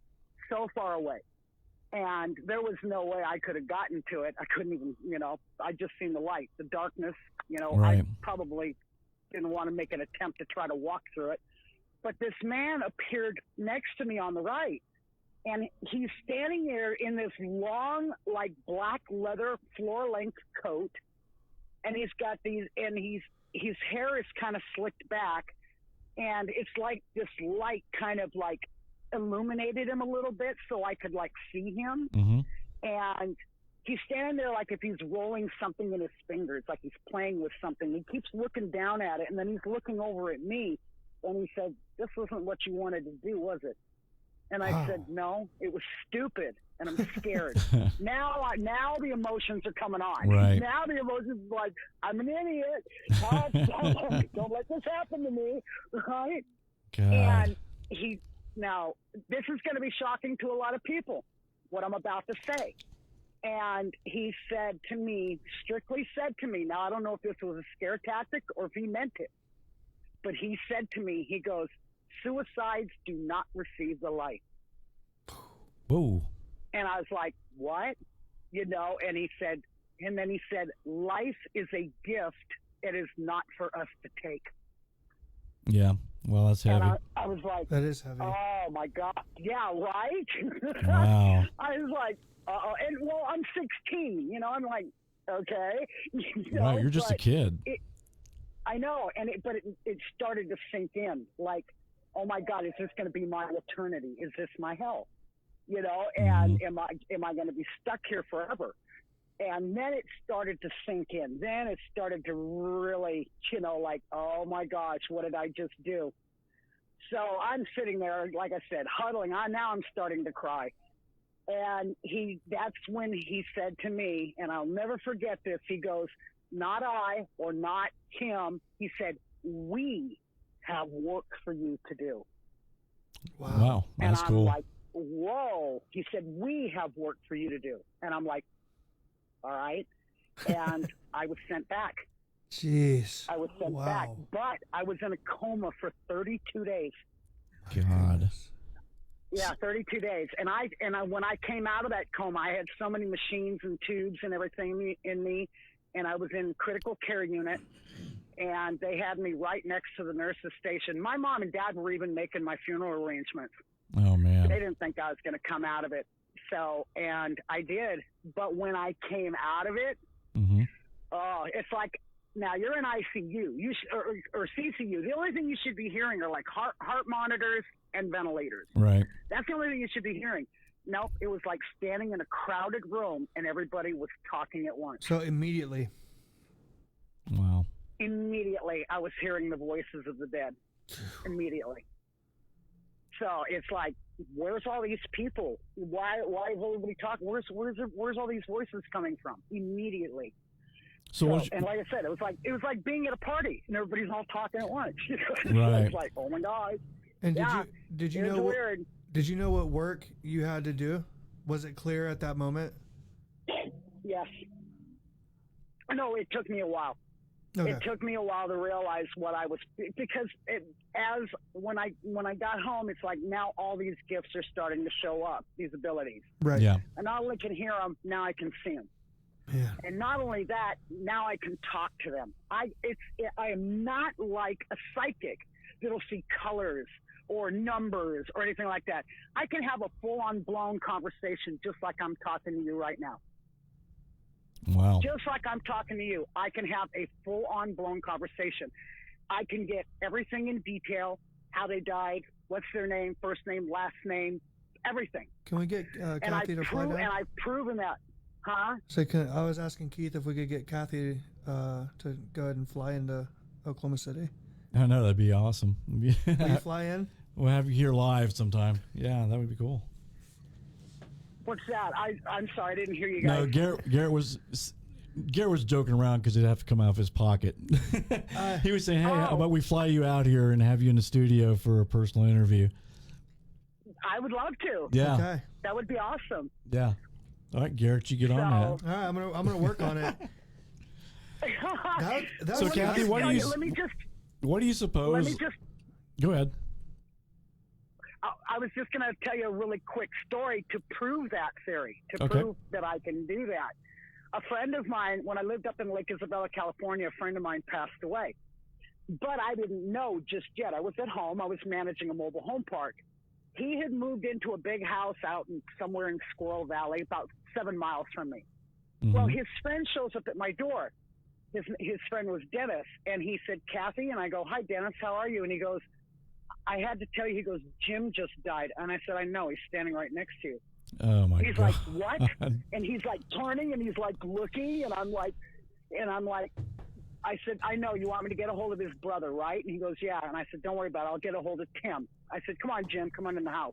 right? And Dennis was still standing there looking at me like, what the hell did you just say to me? So he ended up leaving. He was scared to death. He left. So now I've got Jim in my house, and Jim is just like, Kathy. And I go, Jim, calm down. Just calm down. I said, talk to me slowly. What happened? And he said, I had a heart attack. And he said, I was sitting at my desk. I had a heart attack. I went down and I hit the floor. And he said, Dennis showed up at my house because he was supposed to come over later on that afternoon. And instead of calling 911 or seeing if I was dead, he robbed me. Wow. And I was like, what? And I said, hold on, let me get a pad of paper. And so I pull out this legal size notebook, the pad of paper, and I start taking notes of everything he's telling me. Everything he's telling me. I said, all right, tell me what he took. And he said he took my 38 snub nose out of my left side of my dresser drawer. He took my coin collection. He's got my other coin collection in the shoebox up in the closet. And he even went on to even say he stole a bottle of vodka from the bar and a bottle of brandy. And I wrote it all down. And he said, and also under no circumstances give that SOB my brown couch. And I wrote that down. Okay. So, and I said, well, you know what, Jim, I'm going to call your brother. So don't you think we should make a list of things he needs to know when he gets here? And he goes, you know what, Kathy, you're right. And he said, all right, here's where the car registration is at. Here's where my dog's shot record is at. Here's where this is at. And he even gave me his bank account number, his checking account number, and savings account number. He really and I trusted wrote you. them down. I wrote them down. Okay. So his brother comes out. He drives out from Manitowoc, Wisconsin. I'm like, couldn't you fly? Because I dealt with his brother this whole time. He's the most sarcastic man you'd ever known in your life. Oh my gosh. Okay. So he arrives, and I handed him the 2 pieces of paper, and he said, what the heck is this? And he's a skeptic. Oh gosh. And I said, this is everything that happened to him. And I said, and what Dennis did to him. And on the second page is for everything you need to know. And he looked at me dumbfounded. I said, by the way, do you want something to drink? And he goes, no, I got some stuff I got to do. And so he stayed for another 10 minutes and he left. So I'm going to cut this short. We ended up having a celebration of life at the Catholic Church in Wilford Heights, California. And of course, me, my husband, and my son and daughter, we went there because we all knew him. After the service, we all went into another room for drinks, refreshments, stuff to eat. And Tim is down there at the other end of the table talking to about 6 ladies and saying, and he's pulling these 2 pieces of paper out of his pocket. And he's unfolding them and he's putting them on the table to show these women. And he said, you see that young lady right down there with the long brown hair? And I heard it and I turned and I looked. He goes, everything that was on these 2 pieces of paper were 100% accurate. Wow. Man's a skeptic, doesn't believe in that stuff.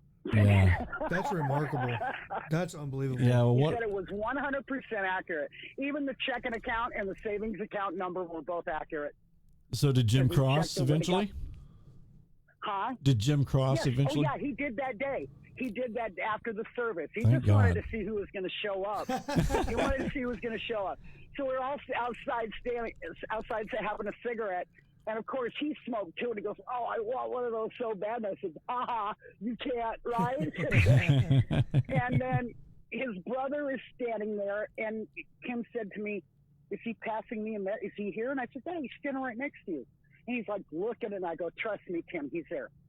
And he goes, hey, bro, I love you. I'm sorry about what happened. And he said, hey, it's okay, because they both have like thick New York, Chicago, New York accents. Yeah. He goes, hey, bro, it's okay. Don't worry about it, And then after it was all said and done, he goes, well, looks like my bus is here. I better go. And he left. Wow, that's so He cool. just said, looks like my bus is here. So, yeah. And he was gone. But that was an amazing. That was so. I was so proud of myself. I was like, gosh, that was a good one. Well, of course. God. Yeah. No kidding. But yeah, I mean, I wonder how well I could solve like unsolved murders, and stuff like that. And everybody's like, man, you should work for the police. And I go, they're really going to believe in physical medium, because what we do doesn't stand up in a court of law. Right. Yeah. It doesn't. Yeah, it doesn't. So, I mean, I could probably help and give some clues, Okay. and I've got a case whatever for you. dead- What's that? Are you familiar with the Delphi murders of the 2 little girls in Delphi, Indiana? They have video of the guy. They have the guy's voice. Yes. And it's been 3 years and he still hasn't caught this guy. Yeah, that's a good call, Keith. Are you serious? I'm serious. They got video Check of it him out. walking. Yeah, it's the Delphi Murders. If you look that up, you'll find all sorts of documentaries. Yeah, one of the girls. I'm going to look that up. Yeah, they were like 10 and No, they're a little 12 bit and older, 13, 13 or 14. On the railroad And one of the tracks. girls was smart enough she felt weird about this guy. She took her phone out and she videoed him walking across the bridge toward her. And you hear his voice telling the girls down the hill. And then that's the last thing you hear. And then he brutally murdered these two girls. And then vanishes. Oh, my God. And so they recovered her phone and they got this video of him walking towards them. And no one recognizes this guy. It's just, it blows my mind. Not only do they have his video, but they have his voice. And no one has turned this guy in. Somebody has to know who this guy is, you know? Check it out. Yeah, check that one out and see what you think. There's a bunch of suspects. I am. But Text the information on here, and I will look that out. okay, Awesome. So I will do. I'll pull it up and check it out tonight. Thank you I'm so not able much. to Do what? I'm sorry, go ahead. I'm not near my desktop computer. It's in my truck. I think I have a wireless desktop computer, and it's in the Freightliner. My son's truck broke down here in Medford, Oregon, so we've been here since Monday. Gotcha. Yeah, we were under a load and everything, so I'm just kind of stuck here until we get it fixed. Oh, man. But I was listening to you guys, and I said, I seen your message, and I said, oh yeah, okay, I'm gonna call in. Well, I'm Thank so you glad. so much. Yeah, I'm so glad you did. And you see, yeah, when the show's over, I'll message you all the information. Okay. Who knows? Maybe Everybody come over to my Facebook page, because a lot of my paranormal experiences, I've typed out all my stories, and I've got them on my my Facebook page is Mountain Paranormal Investigators. Okay. And it's me and my manager, or should I say lead investigator, John Good, and we run the page. And I always put all my stories in there. I've got all of my paranormal experiences. I have all my pictures. I've got everything that I've ever taken on that page, on my group page. So, yeah. Well, you guys heard that, so you guys go over to her page and then come on over and check me out. Yeah. Check it out. So, Yeah. And it's interesting. plug our page too, Kathy. We're trying to get members. Oh, I do. I do. So, I got cool, you. cool. I do. All Not right. the personal ones, but I will get those. Gotcha. So. Well, Kathy, thank you so much for calling in. And Thank you so much. That was so Yeah. fascinating. Thanks, guys, for having me. Yeah. This was awesome. Oh, it was an honor if to you talk want to me you. to tell another, I was just about to tell you my UFO story too, but maybe in the next show we'll do that. So, Go ahead. You're fine. My phone's are not. you sure? Yeah, tell one more story, and then we'll see if because I don't know if anybody else wants to call.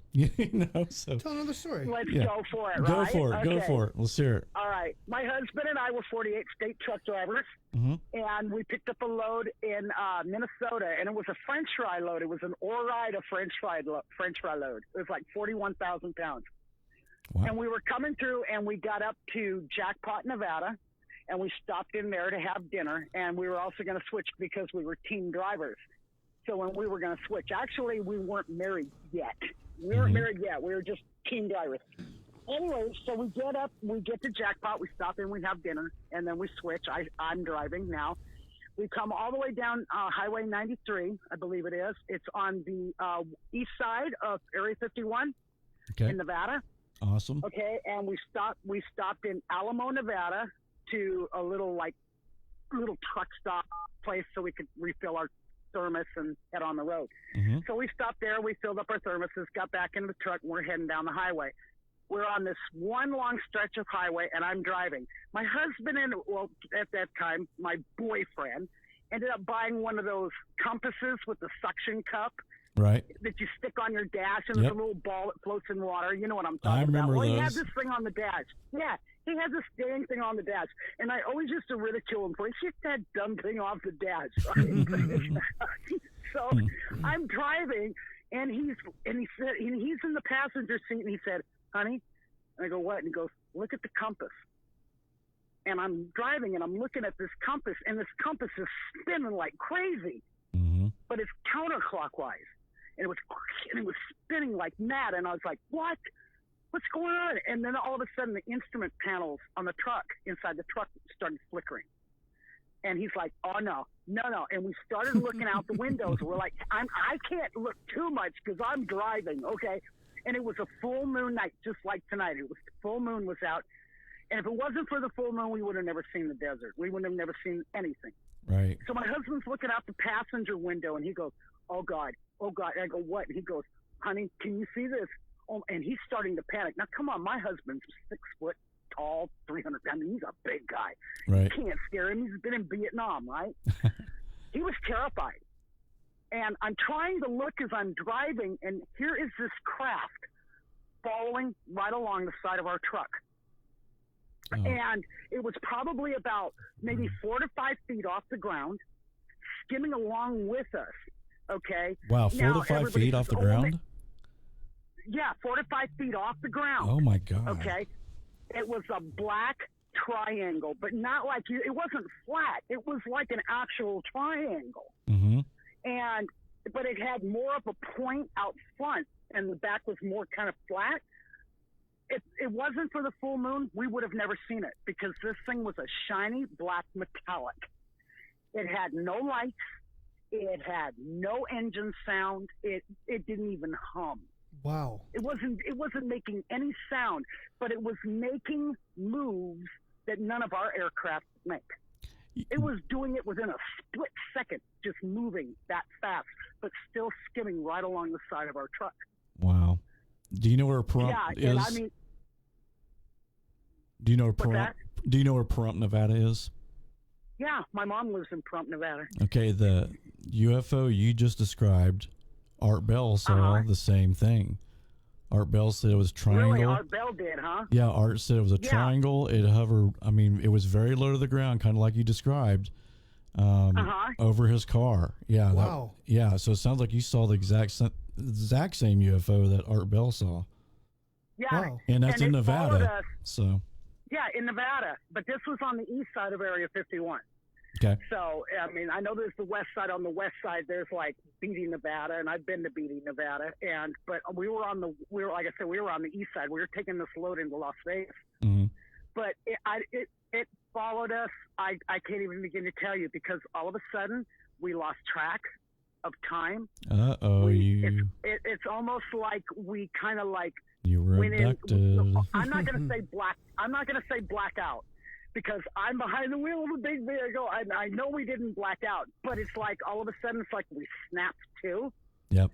And I lit up 18 tires on that highway that night. Oh, almost I imagine. Jackknife. Matter of fact, my trailer did come around into the other lane. It was just a 2-lane highway. Well, do you think you were abducted? I flew out of that truck. I don't know. You lost time. We don't know. We don't know. I wonder if you've got implants. We didn't know that we lost time until we got into Las Vegas. God, we didn't know. And when we got in there, we got to the Flying J on Cheyenne Avenue, and we looked at our watches, and both of us lost 15 minutes time. Wow. Oh, man. A lot can happen in 15 minutes. 15 minutes late. Yeah, that's spooky. That's spooky. Both of you guys may have implants. You never know. Oh, God, don't tell me because I constantly am feeling ever since that day. I mean, we haven't set off any metal detectors in the airport or anything. Well, I don't think people have implants do. They're very, very small pieces, little metallic pieces. There's actually a doctor, and part of his living is removing implants from people who've been abducted. And it's some type of, you think I should go out? Well, who knows? I should go get checked, get a CAT scan or something? I don't know. That was actual date was March 1st, 1998. Yeah. Because that night when we were sitting at the Cheyenne truck stop, we were just both in shock, and I just looked at him and I go, you know what? We could have died in that desert tonight. Wow. And he said, yeah. And I go, you know what? Life is pretty precious. I think we should go. Would you marry me? And he goes, looks at me and he goes, are you serious? We went down and got married that night in Las Vegas. Oh, that's awesome. We made it official. That is so cool. Yeah, it was March 1st, 1998. So a UFO brought love to two people. Yep. Yeah. Yeah, it did. So, but we just realized that it could have ended within a second, you know? Oh, absolutely. Yeah, that's scary. So, my husband's passed away. He died on November 6th, 2018. So. Oh, I'm sorry. Age Agent Orange finally caught up with him. Oh, so, man. but yeah. Yeah, him and a lot of others. It's okay. May he rest in peace. Yeah. 100%. So, Yeah, that's. but I wish he was alive to tell you that story. Yeah. He tells it a lot better than I did. That's a great you story. got to see it better than I did. Well, Kathy, Yeah. we're going to let you go so we can see if we got some more callers coming. Thank you so much, But Kathy. thank you That so was much, fascinating. and we'll definitely stay in You guys contact. want me back on? Just send me a message and I'll pop back on. Absolutely. Maybe we'll have you to call in and do readings for people or something. Oh boy, I hate doing the living. Yeah. I wouldn't like that talent either, I don't think. You know why? Do you know why? Because I don't sugarcoat it. Yeah. Right. Yeah.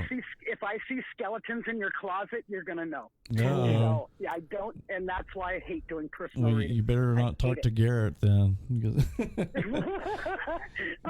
I will not sugarcoat it. No, I will not. And people are like, get all mad at me. I go, you asked for it. Yeah.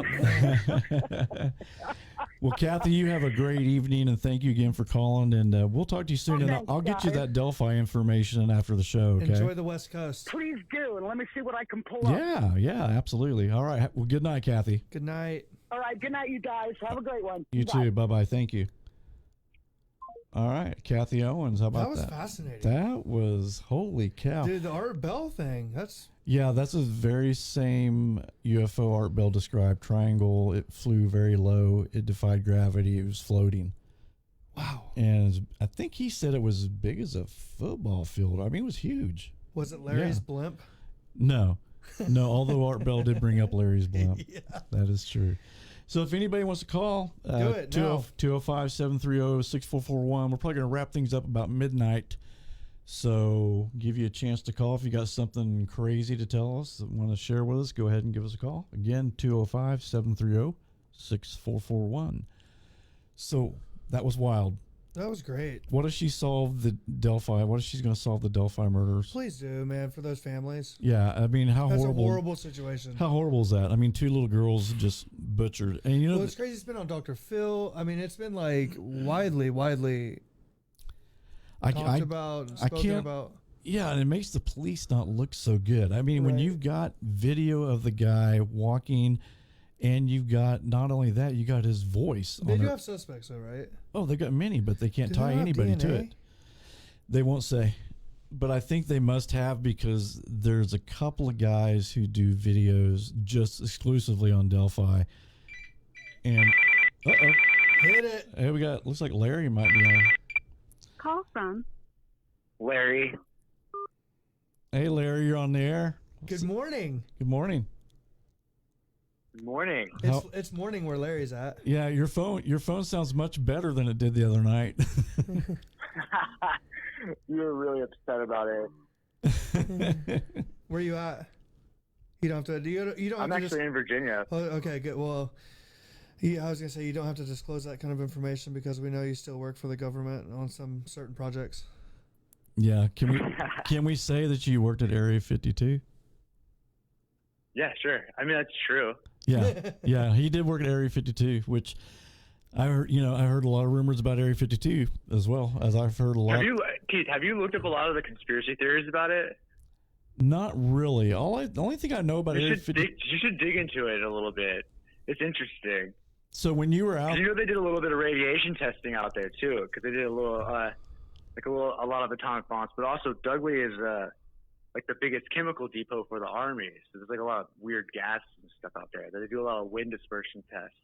oh wow, Wind dispersion test. that doesn't sound very healthy for people. Yeah, so if you look from because we were talking about this earlier, because there's YouTube videos about the alien theories about contact, and they say they're like landing pads for UFOs out there, and there's giant bullseyes from an aerial view that you can see on the ground.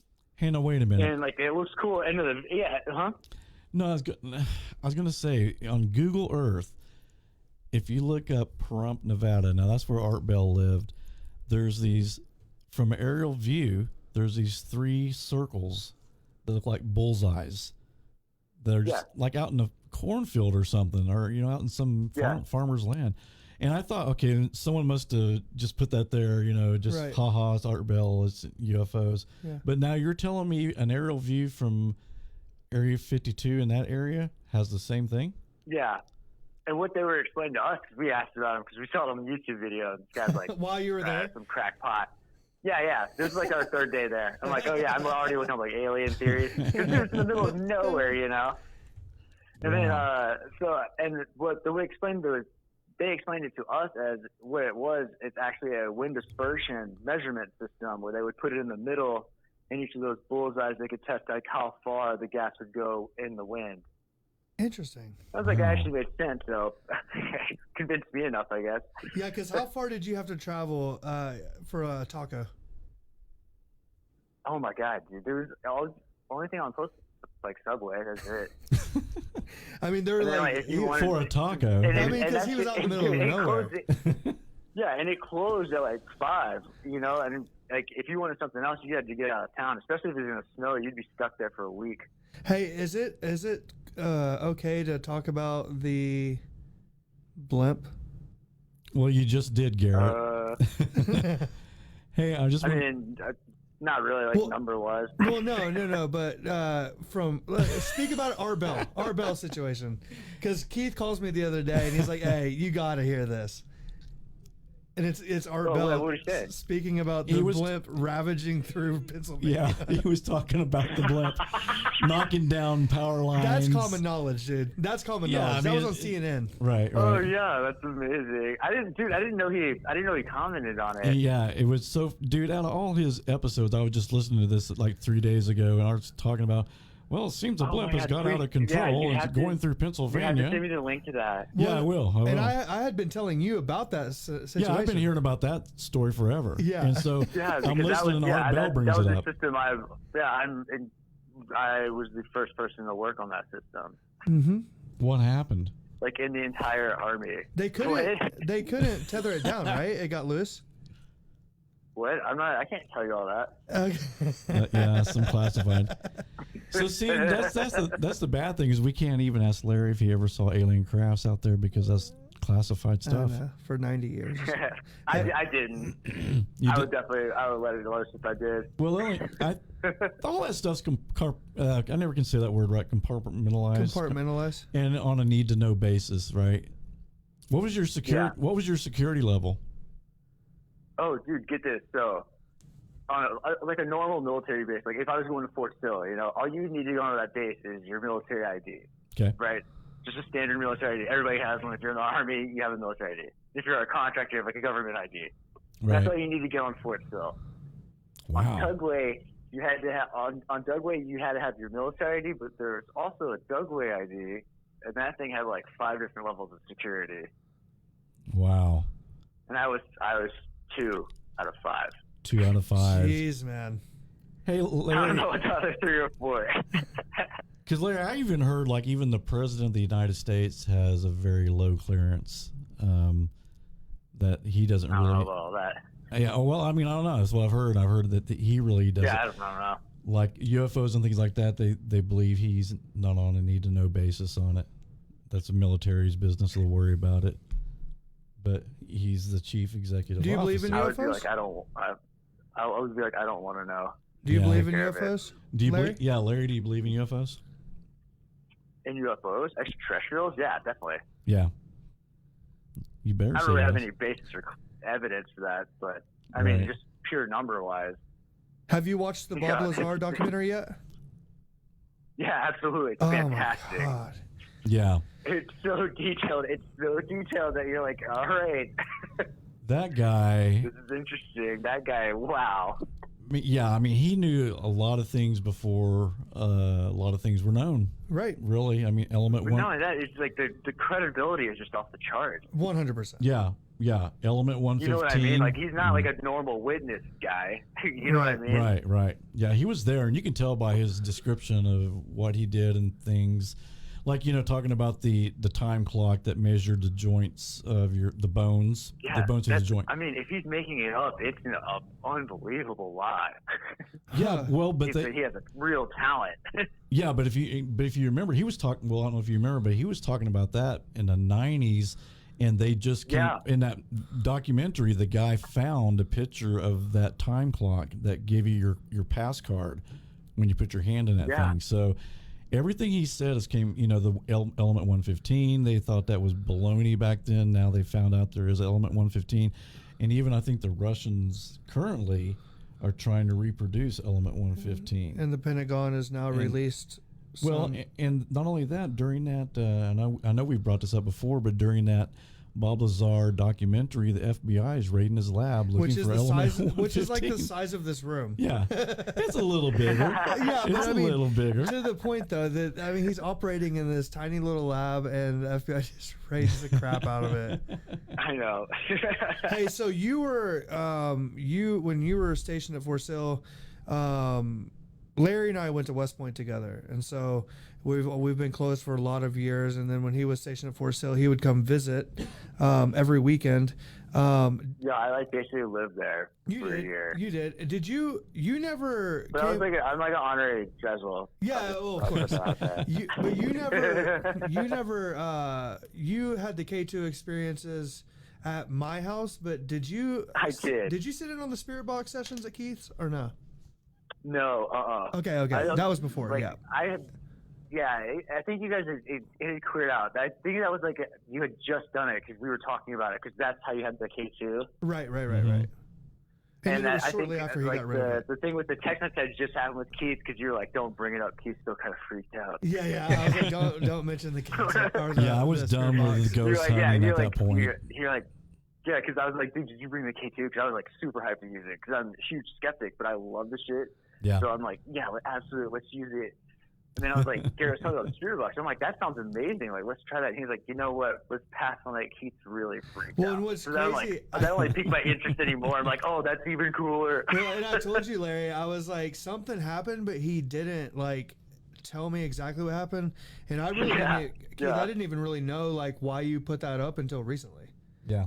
You just didn't talk about it. That was like my first time of hearing about it. Talk about it. No, I did. Well, I had there towards the end of the hauntings that I had, they got real mean, they got real evil, and I was afraid to even talk about it because I thought verbally, if I say something, I'm going to track this thing back, and man, I did not want that thing back. Right. That's why, honestly, that's why I never tried. Like, I never tried to get into that subject with you because I knew if it freaked you out that much, I'm like, Keith probably doesn't want to talk about it. Also, you had the experience with the K2, which.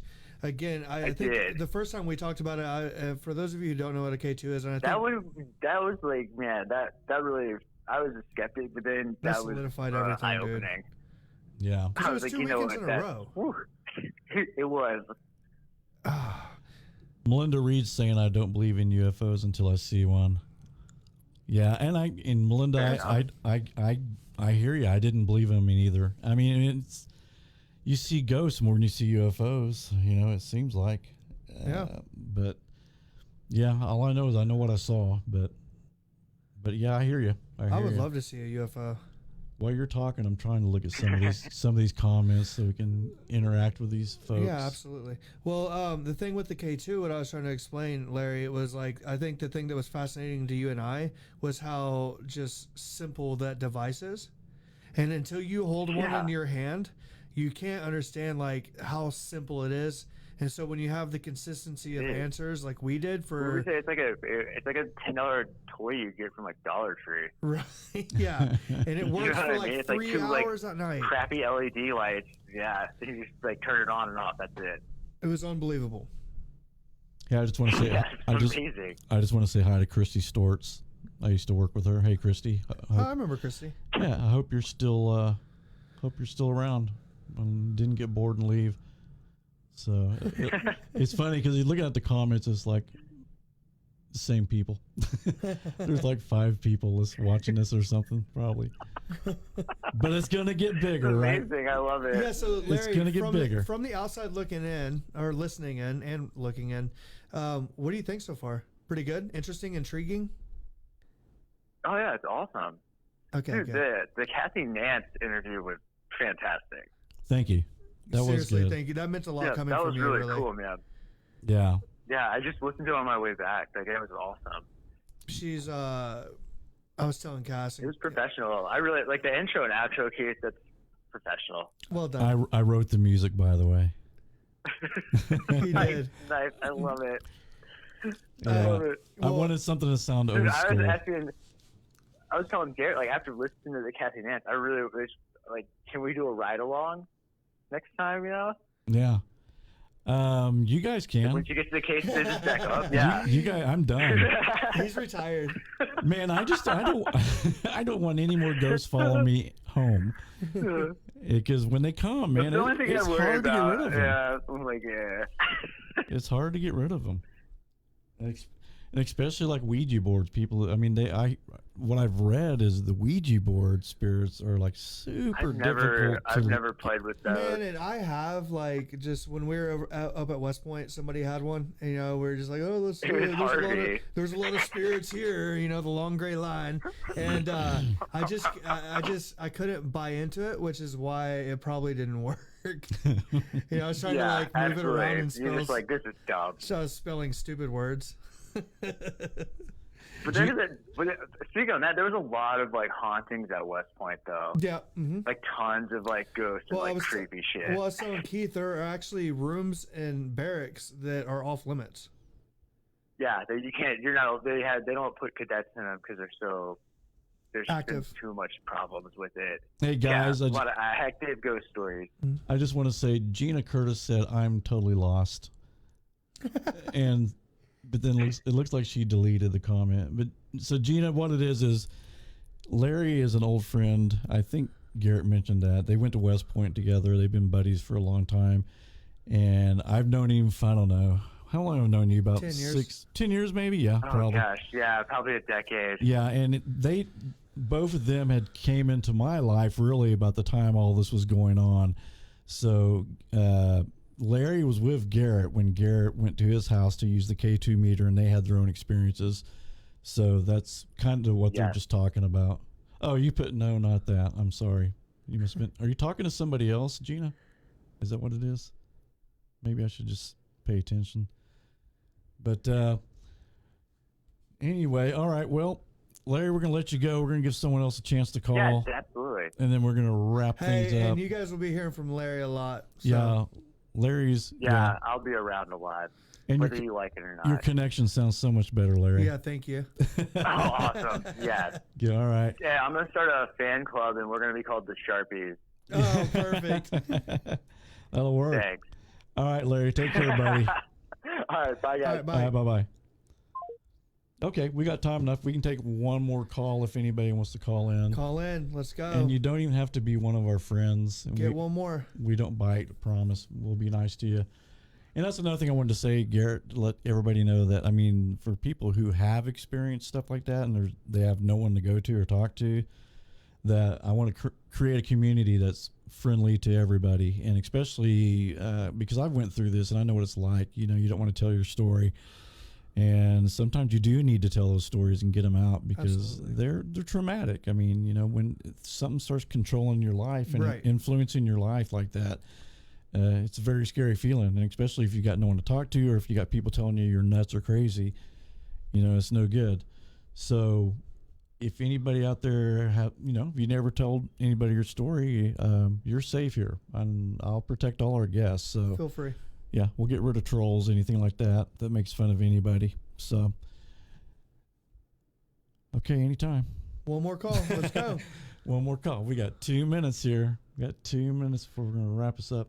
Can I tell you that I really enjoyed this? And speaking with Kathy and Larry was awesome. Yeah. Yeah, so Gina, you're saying it was video stopped? All right, come on, 205-730-6441. 205-730-6441. Give us a call. Let's hear your ghost story. We'll take one more call. And if you guys don't want to call, that's fine. Also, the Bigfoot, Art Bell Bigfoot interview on YouTube. The Kathy Nance interview on YouTube. Look up Life After Life. Yeah, go to YouTube, everybody, if you can, and smash that like button and hit the subscribe. Because we want to get a whole community of people. We got Amber from Montana. We got Dr. Corelli. Yeah. We got people lined up, ready to go. We got 3. Bonnie Rampy, I think's her name. Awesome. We got 3 lined up, and there's going to be many more to come. So But all right, well, Garrett, I think it's noon. I about said it's noon. Oh, It's man. 12 a.m. So we're going to wrap things up. We want to thank everybody. Thank you so much. And guys, we don't take this lightly. I mean, if you guys came and you joined our site, you post, you call, and it means a lot to Garrett and Absolutely. I. And we get a kick out of doing this. It's a lot of fun, and we're all trying to learn together about all this unexplained stuff. And I love hearing experiences from other people too. But anyway, we will see you guys probably next week really soon. So want to thank everybody again. Thank you. Thank you. Join in, stay tuned, Stay safe. stay safe, and watch the Facebook page, and I will let you know when things are going to be happening. All right. Good night, everybody. And if single sevens out there, contact us. Yes, that's one thing I got to say real quick. Anytime travelers, call. Please. I'll put you on priority. All right. Good night. Good night. Good night, everybody. We'll see you next time.